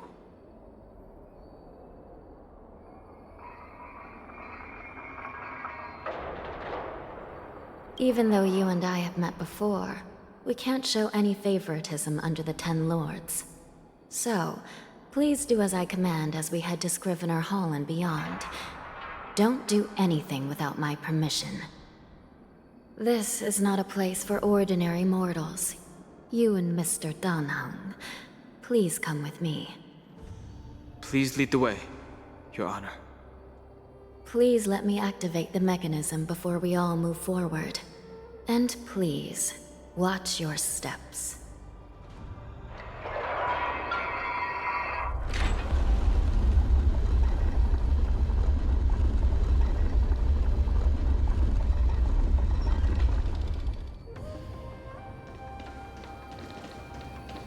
Be very careful and watch your step as you make your way through. The terrain inside the shackling prison is treacherous. One wrong move, and you could end up plunging into the depths. And if you're really unlucky, you might be frozen solid or burned to a crisp before anyone can help you. But with your skills, I don't think you need to worry about that.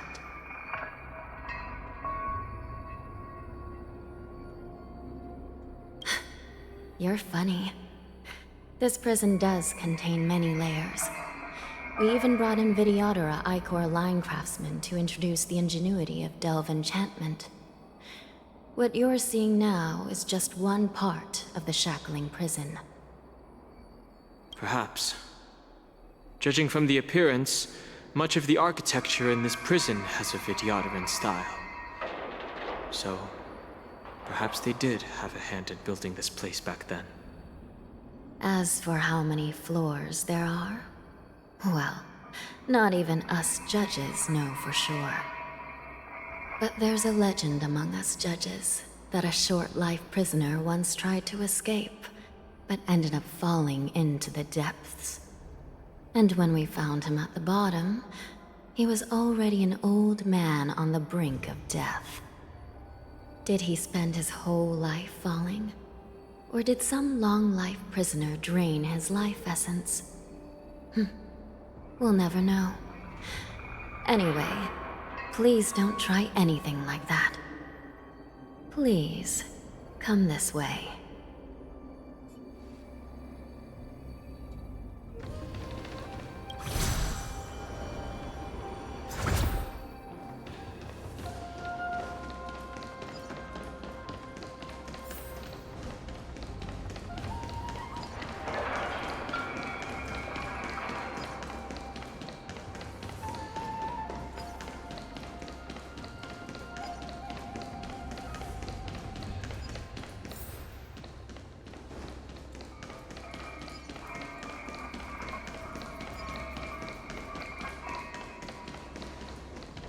I heard the war dance is about to be held in the mortal world.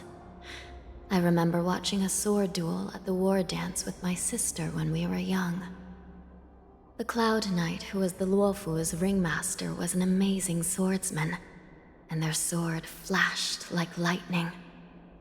The Outworld Challenger had fiery red hair and a hand made of steel, which roared like thunder. They battled for a long time before a winner could be declared. Time sure flies. Now, both my sister and I are residents of the Netherworld, and we will never again feel the thrill of a competition. Are there a lot of people in Starskiff Haven due to the war dance? Sounds amazing. It's a shame I'm too busy to attend. But even if I could, I'd probably just scare people off with my current appearance. Let's get going then.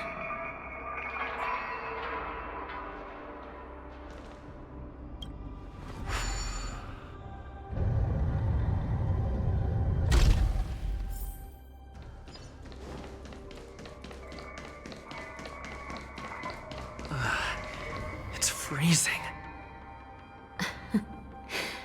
This place is filled with the cold air from the northern peak of the polar delve. Even the toughest long-life species would have a hard time enduring this.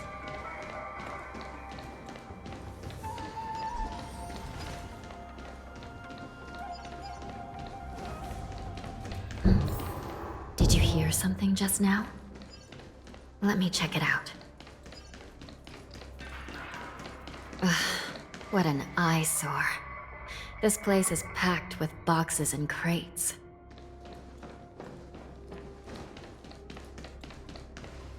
These crates, they look oddly familiar. A few days ago, the Spiritfarers received reports about an IPC transport ship that was attacked by Borison. Then, a bunch of those abominations were dumped into this place. I had a feeling there would be trouble during the war dance, but throwing both the pirates and the cargo in jail? That's a new one.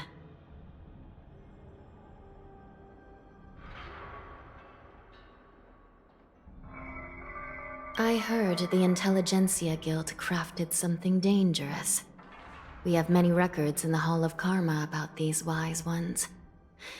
They love to tinker with forbidden technologies, always trying to push the limits of Ingenia. I caught a glimpse of the mechs in those crates, and they bear a striking resemblance to Borison. I wonder what they're planning this time. Well, business first.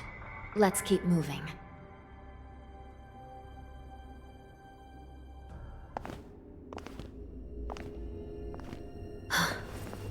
Strange. I don't remember checking the containment facilities a second time.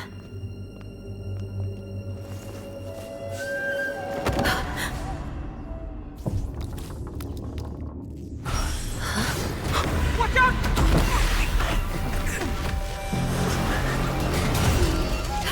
Emergency! All wardens prepare for action! Emergency! All wardens prepare for action!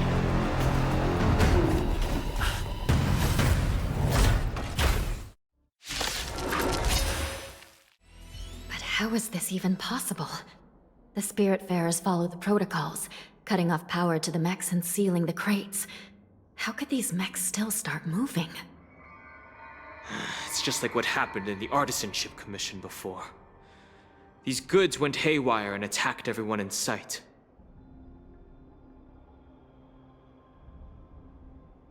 The Alchemy Commission members examined them and found some unusual structures within. These things showing up in the shackling prison can only mean one thing. A prison break. And whoever delivered these goods clearly wanted them to go through the Xianzhou's strict inspection process to show the Skyfaring Commission and Cloud Knights how dangerous they were. They wanted these mechs to end up right here, in the shackling prison. If these things already started taking action while nobody was paying attention, then the whole prison is in trouble, I'm afraid. And to make things worse, Another group of visitors just entered the depths of the shackling prison. The messengers from the Xianzhou Yaoqing. And the prisoner they came to visit might be the target whom these wolf-shaped mechs were delivered here for. If that vicious beast manages to break free, it will be a catastrophe for the Xianzhou Luofu.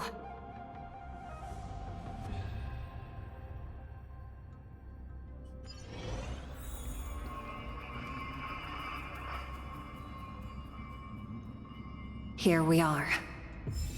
Have we arrived already, Your Honor? Shouldn't there be a cage here? The most notorious felons are locked away in the solitary delves, deep down in the prison. Those delves can't be opened without proper authorization. The blue bird paves the path, and the Stygian lanterns illuminate it. Help me light up these lanterns, and the way to the bottom of the shackling prison will reveal itself. I've given you the diagrams for lighting the lanterns. Please take a look.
The path is open. Once we descend to the bottom of the prison, please do not do anything reckless.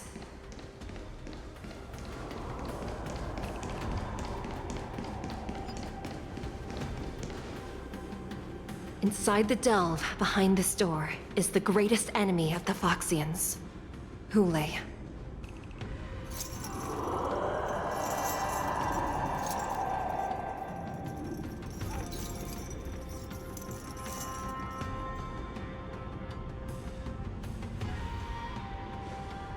According to custom, envoys from the Yaoqing visit the Xianzhou Luofu once every century to check on this abomination's imprisonment and condition. Even though the Ten Lords Commission sentenced Hule to the Forest of Swords, suffering every day for the rest of his life, I understand that the Yaoqing messengers want to see him dead. Unfortunately, for the past 7 centuries, they've had to return disappointed. Because this beast simply can't be killed. If we can use his toxin to create medicine and save an innocent life, it might help balance out some of the sins he's committed.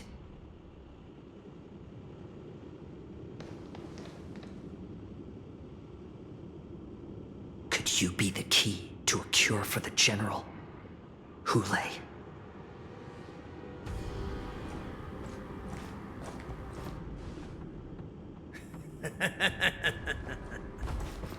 And once again, the envoys of the Yaoqing will leave disappointed. However, I won't say the same for me and my brothers. Who's there? I'm just a humble counselor of the Rhino Hound Pack. You can call me Mock Talk. Wardens, intruders on the lowest level! Send reinforcements! Nobody will hear you here, at the bottom of the shackling prison. Thank you for opening up the prison for us, Your Honor. We'll take it from here. No wonder I kept smelling that familiar stench. So it wasn't just my imagination. Do your thing, Morsa. We mustn't let these abominations get any closer!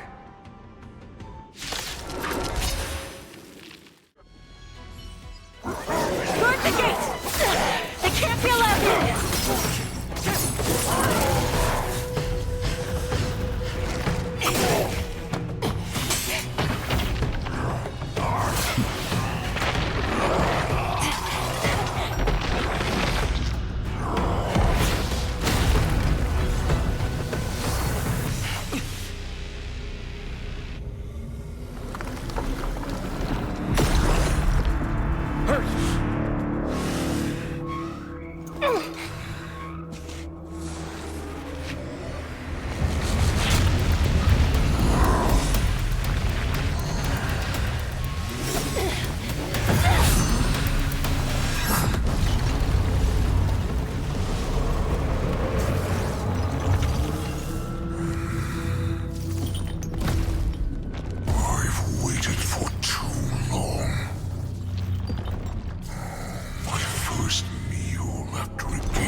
Been a long time, boy.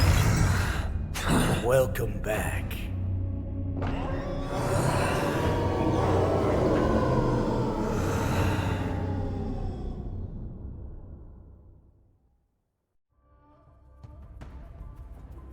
How many times has the old verdant home spun around since our last hunt?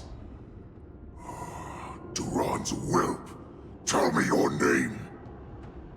Oh, great Hule, nemesis of the Foxians, and the hunter of all beings. I'm Mock-Talk, a humble counselor of the Rhino Hound Pack. I am only one insignificant heir spawned from your bloodline. It's been at least 7 centuries since you led our pack through the hunting grounds of the stars. I'm thrilled to see that you are as cunning and skillful as ever. 7 centuries. 7 centuries have passed. But why have Duran's whelps grown to look like this? Tell me, Mock-Talk, why have you grown to resemble our most despicable slaves and enemies, the Foxians? I've been commanded to release you from this cursed prison. It is Senjaya's will. That's why I had to take a magic pill, don the skin of a lowly beast, and play along with their hypocrisy. Since you have an escape plan, tell me, what's our next move to get off of this ridiculously large ship? My brothers and I will lock down this prison, trapping the prison guards inside. This will buy us some time. The rest of my crew, who are undercover like me, will secure the vessels for our escape. According to the plan, we only have a tight 2-hour window to get out of here. Originally, I intended to carry out the plan tomorrow, but they're planning to transfer you to the Xianzhou Yaoqing now. So I seized this opportunity to set you free. What a reckless plan, you idiot! Even if we manage to get the ships, our chances of escaping are slimmer than a Foxian slipping through my claws. But we have no other choice. The angel serving under the Master of Immortality sent me with a message. Only your return will end the prolonged divisions among the Borisin. Every one of my crew is ready to lay down their lives if it means setting you free.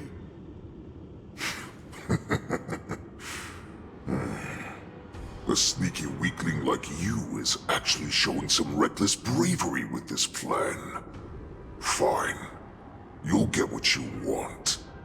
And all of Duran's whelps will too. Well then, my lord. We should leave now. Before we go, give me one of those magic pills. My lord, do you seriously want to don the skin of a lowly beast? That would be a disgrace to your greatness, my lord. You idiot. Greatness means nothing without freedom. Once I get out, I'll need a disguise that won't raise any suspicion. As you wish, my lord. Is that Foxian slave my meal? No, he's an envoy from the Xianzhou Yaoqing. I plead you to endure him a bit, my lord, as he's more valuable as a hostage. Take him, guys! Time to move out!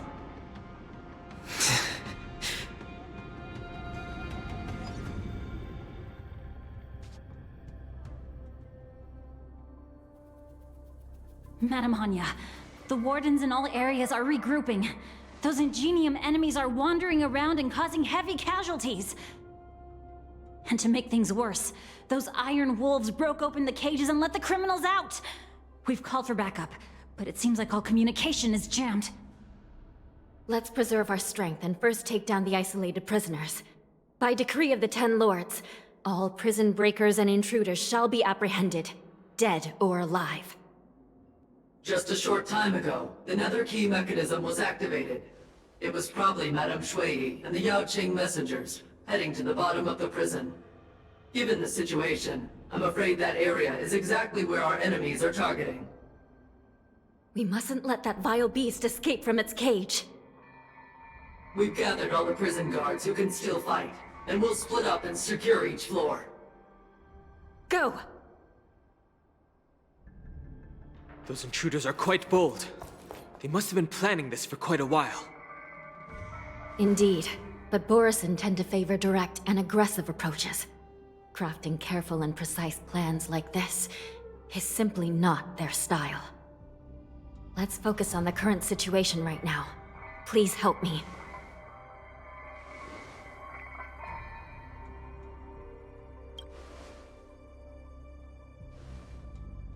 What's the fastest way to the bottom of this prison, Miss Hanya? If we don't get there quickly, we'll soon be outnumbered by all the enemies inside. We'll have to bend the rules. Please, follow me. Prisoners must remain in place and obey the By decree of the 10 Lords, all prison breakers and intruders shall be apprehended, dead or alive. Yes, ma'am!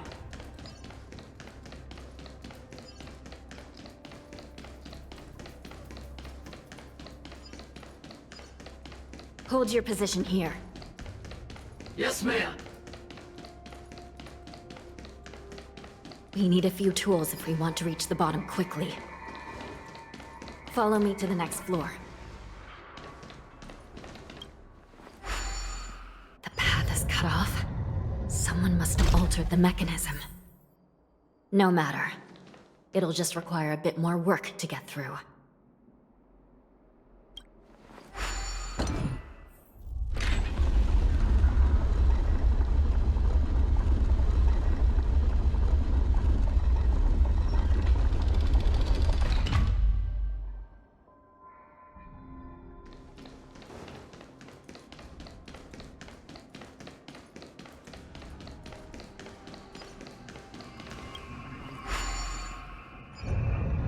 Some Spiritfarers occasionally use ingenia from the Artisanship Commission to navigate the treacherous terrain here. Normally, using devices like the shifting screen is strictly forbidden. as they could help prisoners escape. But given the urgency of the situation, let's just ignore the usual regulations.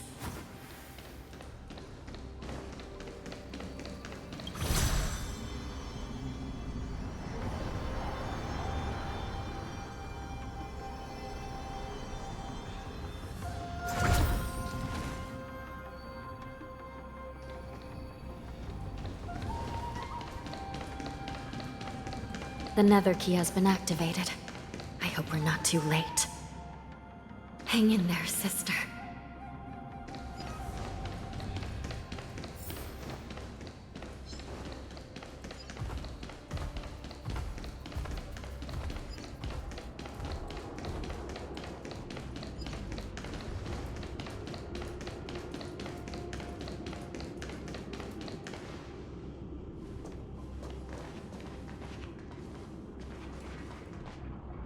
Looks like there was a fierce battle here not long ago.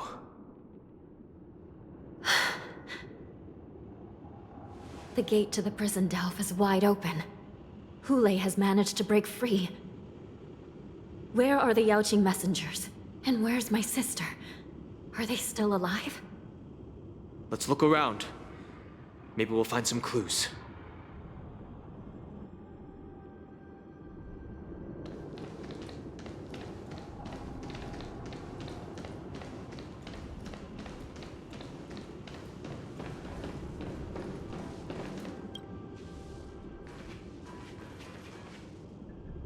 Xueyi is here.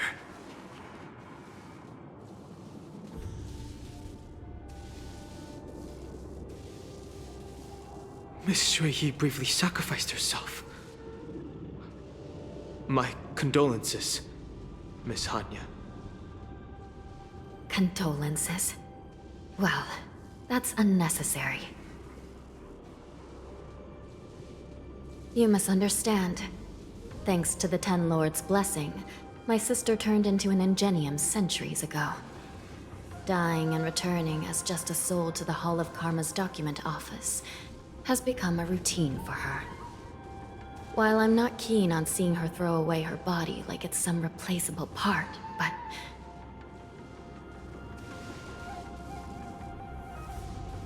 By the way, have you seen bodies that might be the Yaoqing messengers? One of them is a Foxian wearing exquisite clothes, and the other wears a dark cloak, like a fugitive. No. I haven't found any Foxian bodies. Only Borisan ones. So, the intruders and Hule are holding the Yaoqing messengers hostage. This is the worst situation. With hostages in their grasp, the prison guards can't do anything about the prisoners. If anything happens to the messengers, the relationship between the Yaoqing and the Luofu could be irreversibly damaged. We must rescue the messengers, get out of here, and spread the news. We mustn't give up as long as there's a glimmer of hope.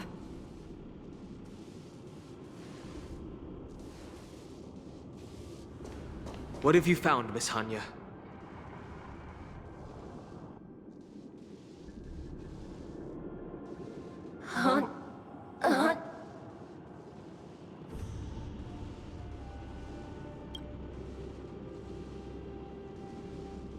Reconstruct. It's my sister. Looks like her soul hasn't returned to the Hall of Karma yet. At such a critical moment, her death can give us information that we can turn into an advantage.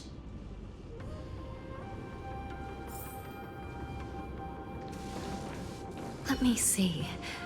The damage isn't too bad. If I can fix it up, my sister will have a temporary body.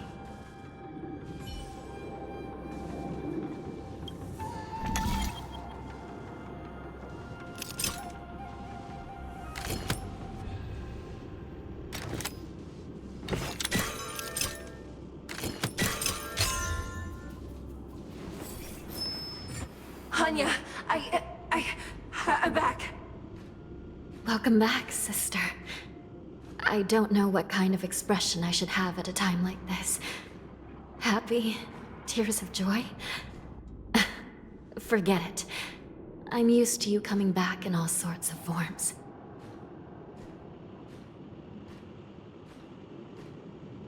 Now is not the time for jokes. This side crane can't hold all of me. Sister, what did you see when you were killed? One of the Yaoqing messengers escaped, and the other one was taken hostage and brought upwards? Besides the Borisin, there were other intruders. Invisible. Invisible intruders? What does that even mean? How many conspiracies are tangled up in this mess? Do me a favor, sister. The intruders have cut off all communication between inside and outside the prison. And now you're the only person, the only bird, who can slip out undetected.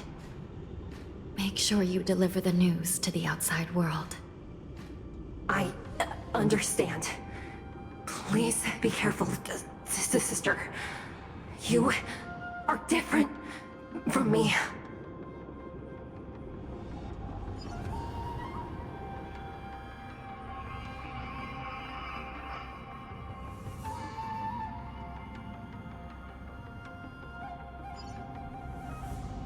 Time is running out, Miss Hanya. If we keep delaying, those Borisin will escape from the prison. All right. If we happen to come across that Yaoqing messenger who got away... No. Stopping Hule should probably be our top priority.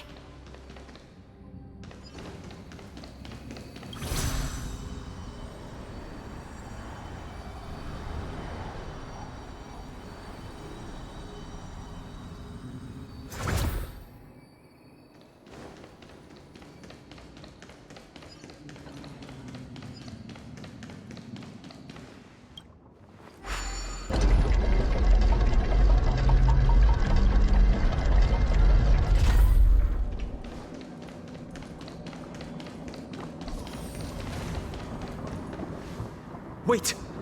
Something feels off. Something's approaching us. The invisible intruders?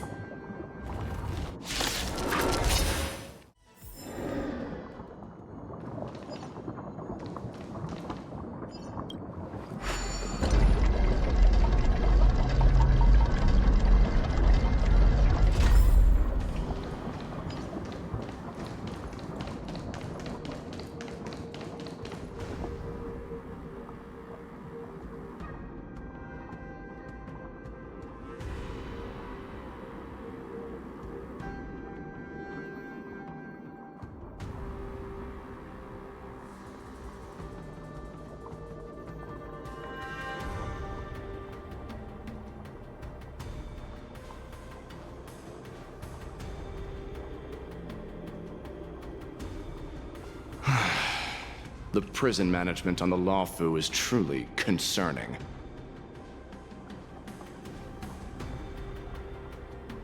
So what if I repeat it? It's the truth after all.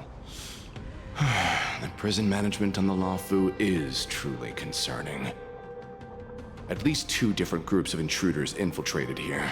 The wolf cubs and these Mara-struck soldiers. Their hiding technique, it's pretty similar to the wind mantle technique used by the Vidyadhara serving Kailorum Venti on the Yaoqing. What do you think? Well, never mind if you don't have any clues. Now is not the time to exchange assassination techniques. I'm Waza. My friend fell into the clutches of that wolf. I was planning to escape and report back as quickly as possible, but now it seems... The prison on the Luofu is a real maze, I must admit. Thank you for your help, Mr. Moza. We'll do our best to ensure your friend's safety. No, you can do nothing for him now, and you shouldn't be focusing on his safety at the moment.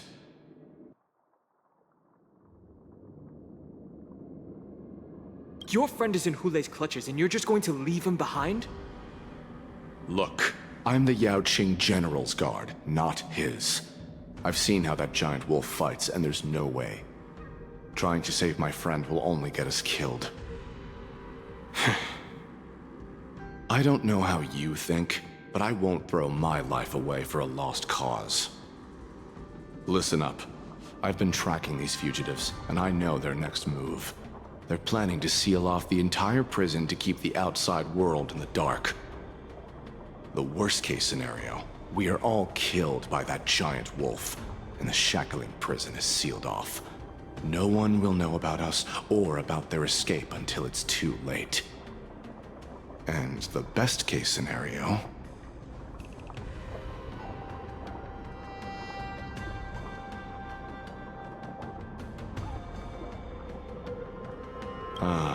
looks like we've got some clever minds here after all.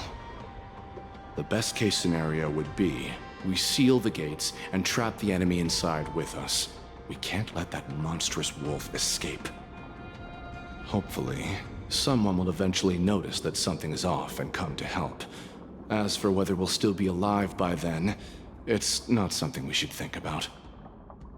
You sure have a way of comforting people, Mr. Morza. As a person of the Yaoqing, I've always searched for something meaningful to give my life to. I have to make it out alive. My companions are waiting for me. As a netherworld dweller, I've already died once.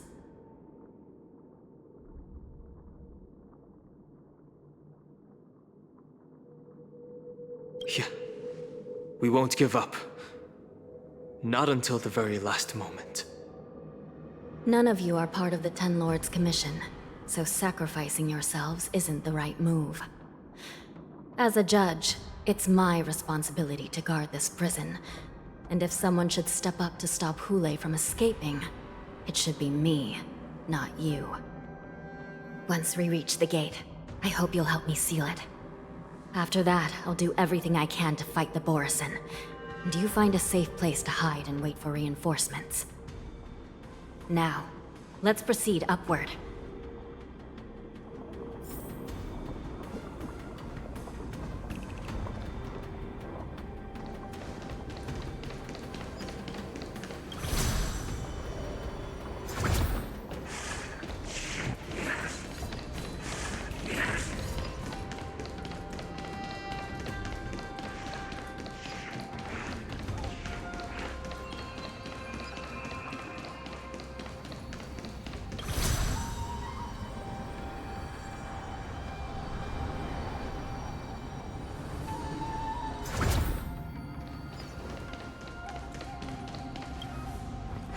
We must seal the entrance before the Borisin fugitives get out.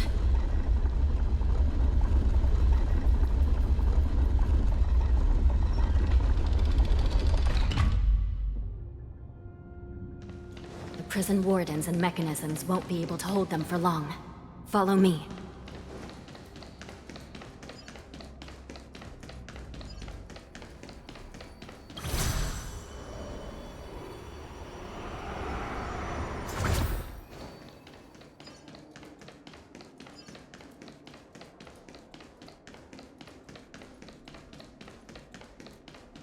We're almost there.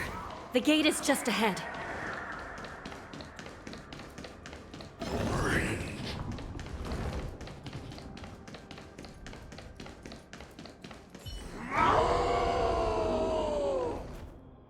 I will hold them back.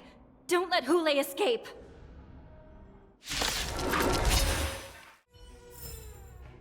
As if victory were ever in doubt.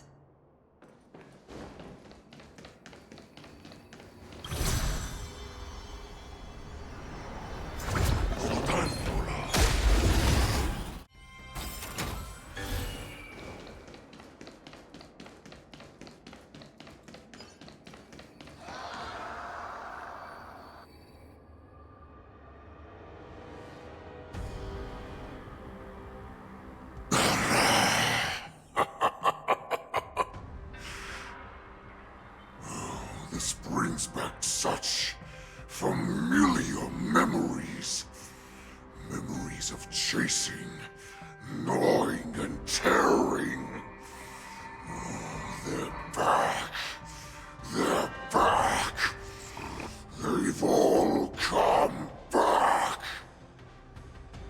My lord, we're just one step away from freedom. Once we pass through the gate, no one will be able to stop us. So this hostage is useless now. Kill him, Moktok. He's getting away. Do something, Xianzhou. It's just like the old days, you useless loser. Just do something! Maybe this Yaoqing messenger can strike a deal in exchange for his life. He can use his status to help us escape from the Xianzhou. What do you think, Mr. Xiaozhou?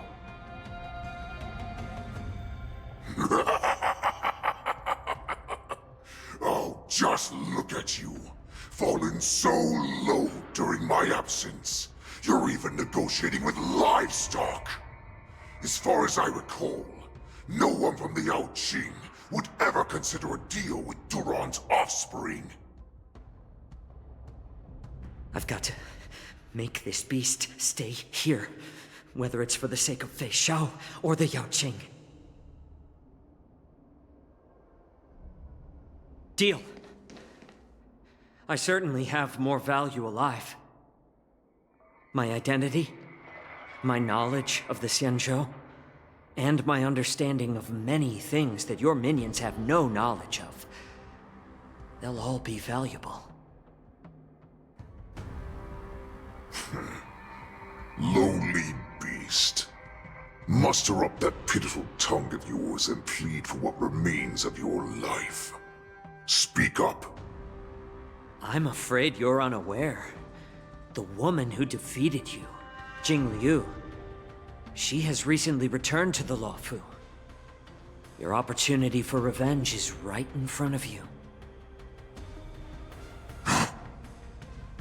My lord, this slave is talking nonsense. I've never heard anything about this. May I just kill him now? Silence, Moktok! And you, slave. From now on, you'll stay by my side. You'll only speak and move when I allow you to. Otherwise, I'll dismember you from head to tail, inch by inch. Got it? But my lord... We must stay here for some time, Moktok.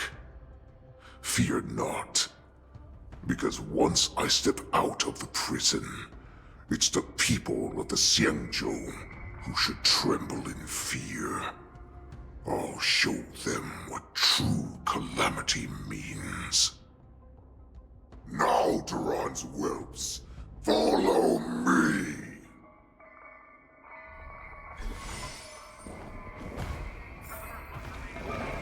Prison guards, stop them! You're a great Lord Hulei!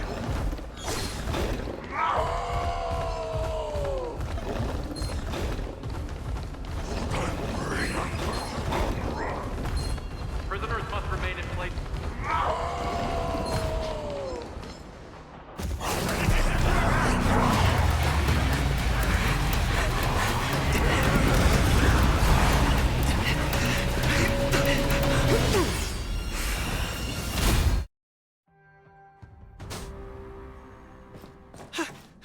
Report! After we lost contact with the Shackling prison, we received a message from a Psycrane. The prisoners have revolted, and the criminal Hulei is nowhere to be found! What about the Yaoqing messengers? And the Nameless? No news at the moment. We're trying to restore contact with the Shackling prison as soon as possible. I see. You're dismissed.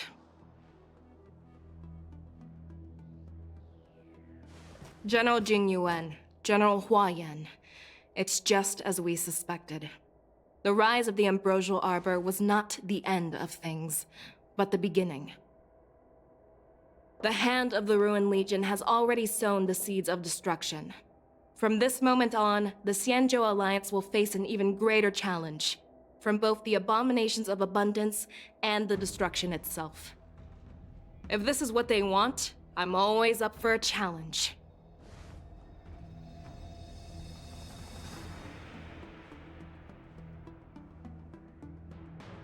As the Marshal's special envoy, I'll dispatch the Luofu Cloud Knights to pursue Hulei myself. Looks like the hidden dregs have finally come to the surface. And as I said before, it's time to wash them away, once and for all.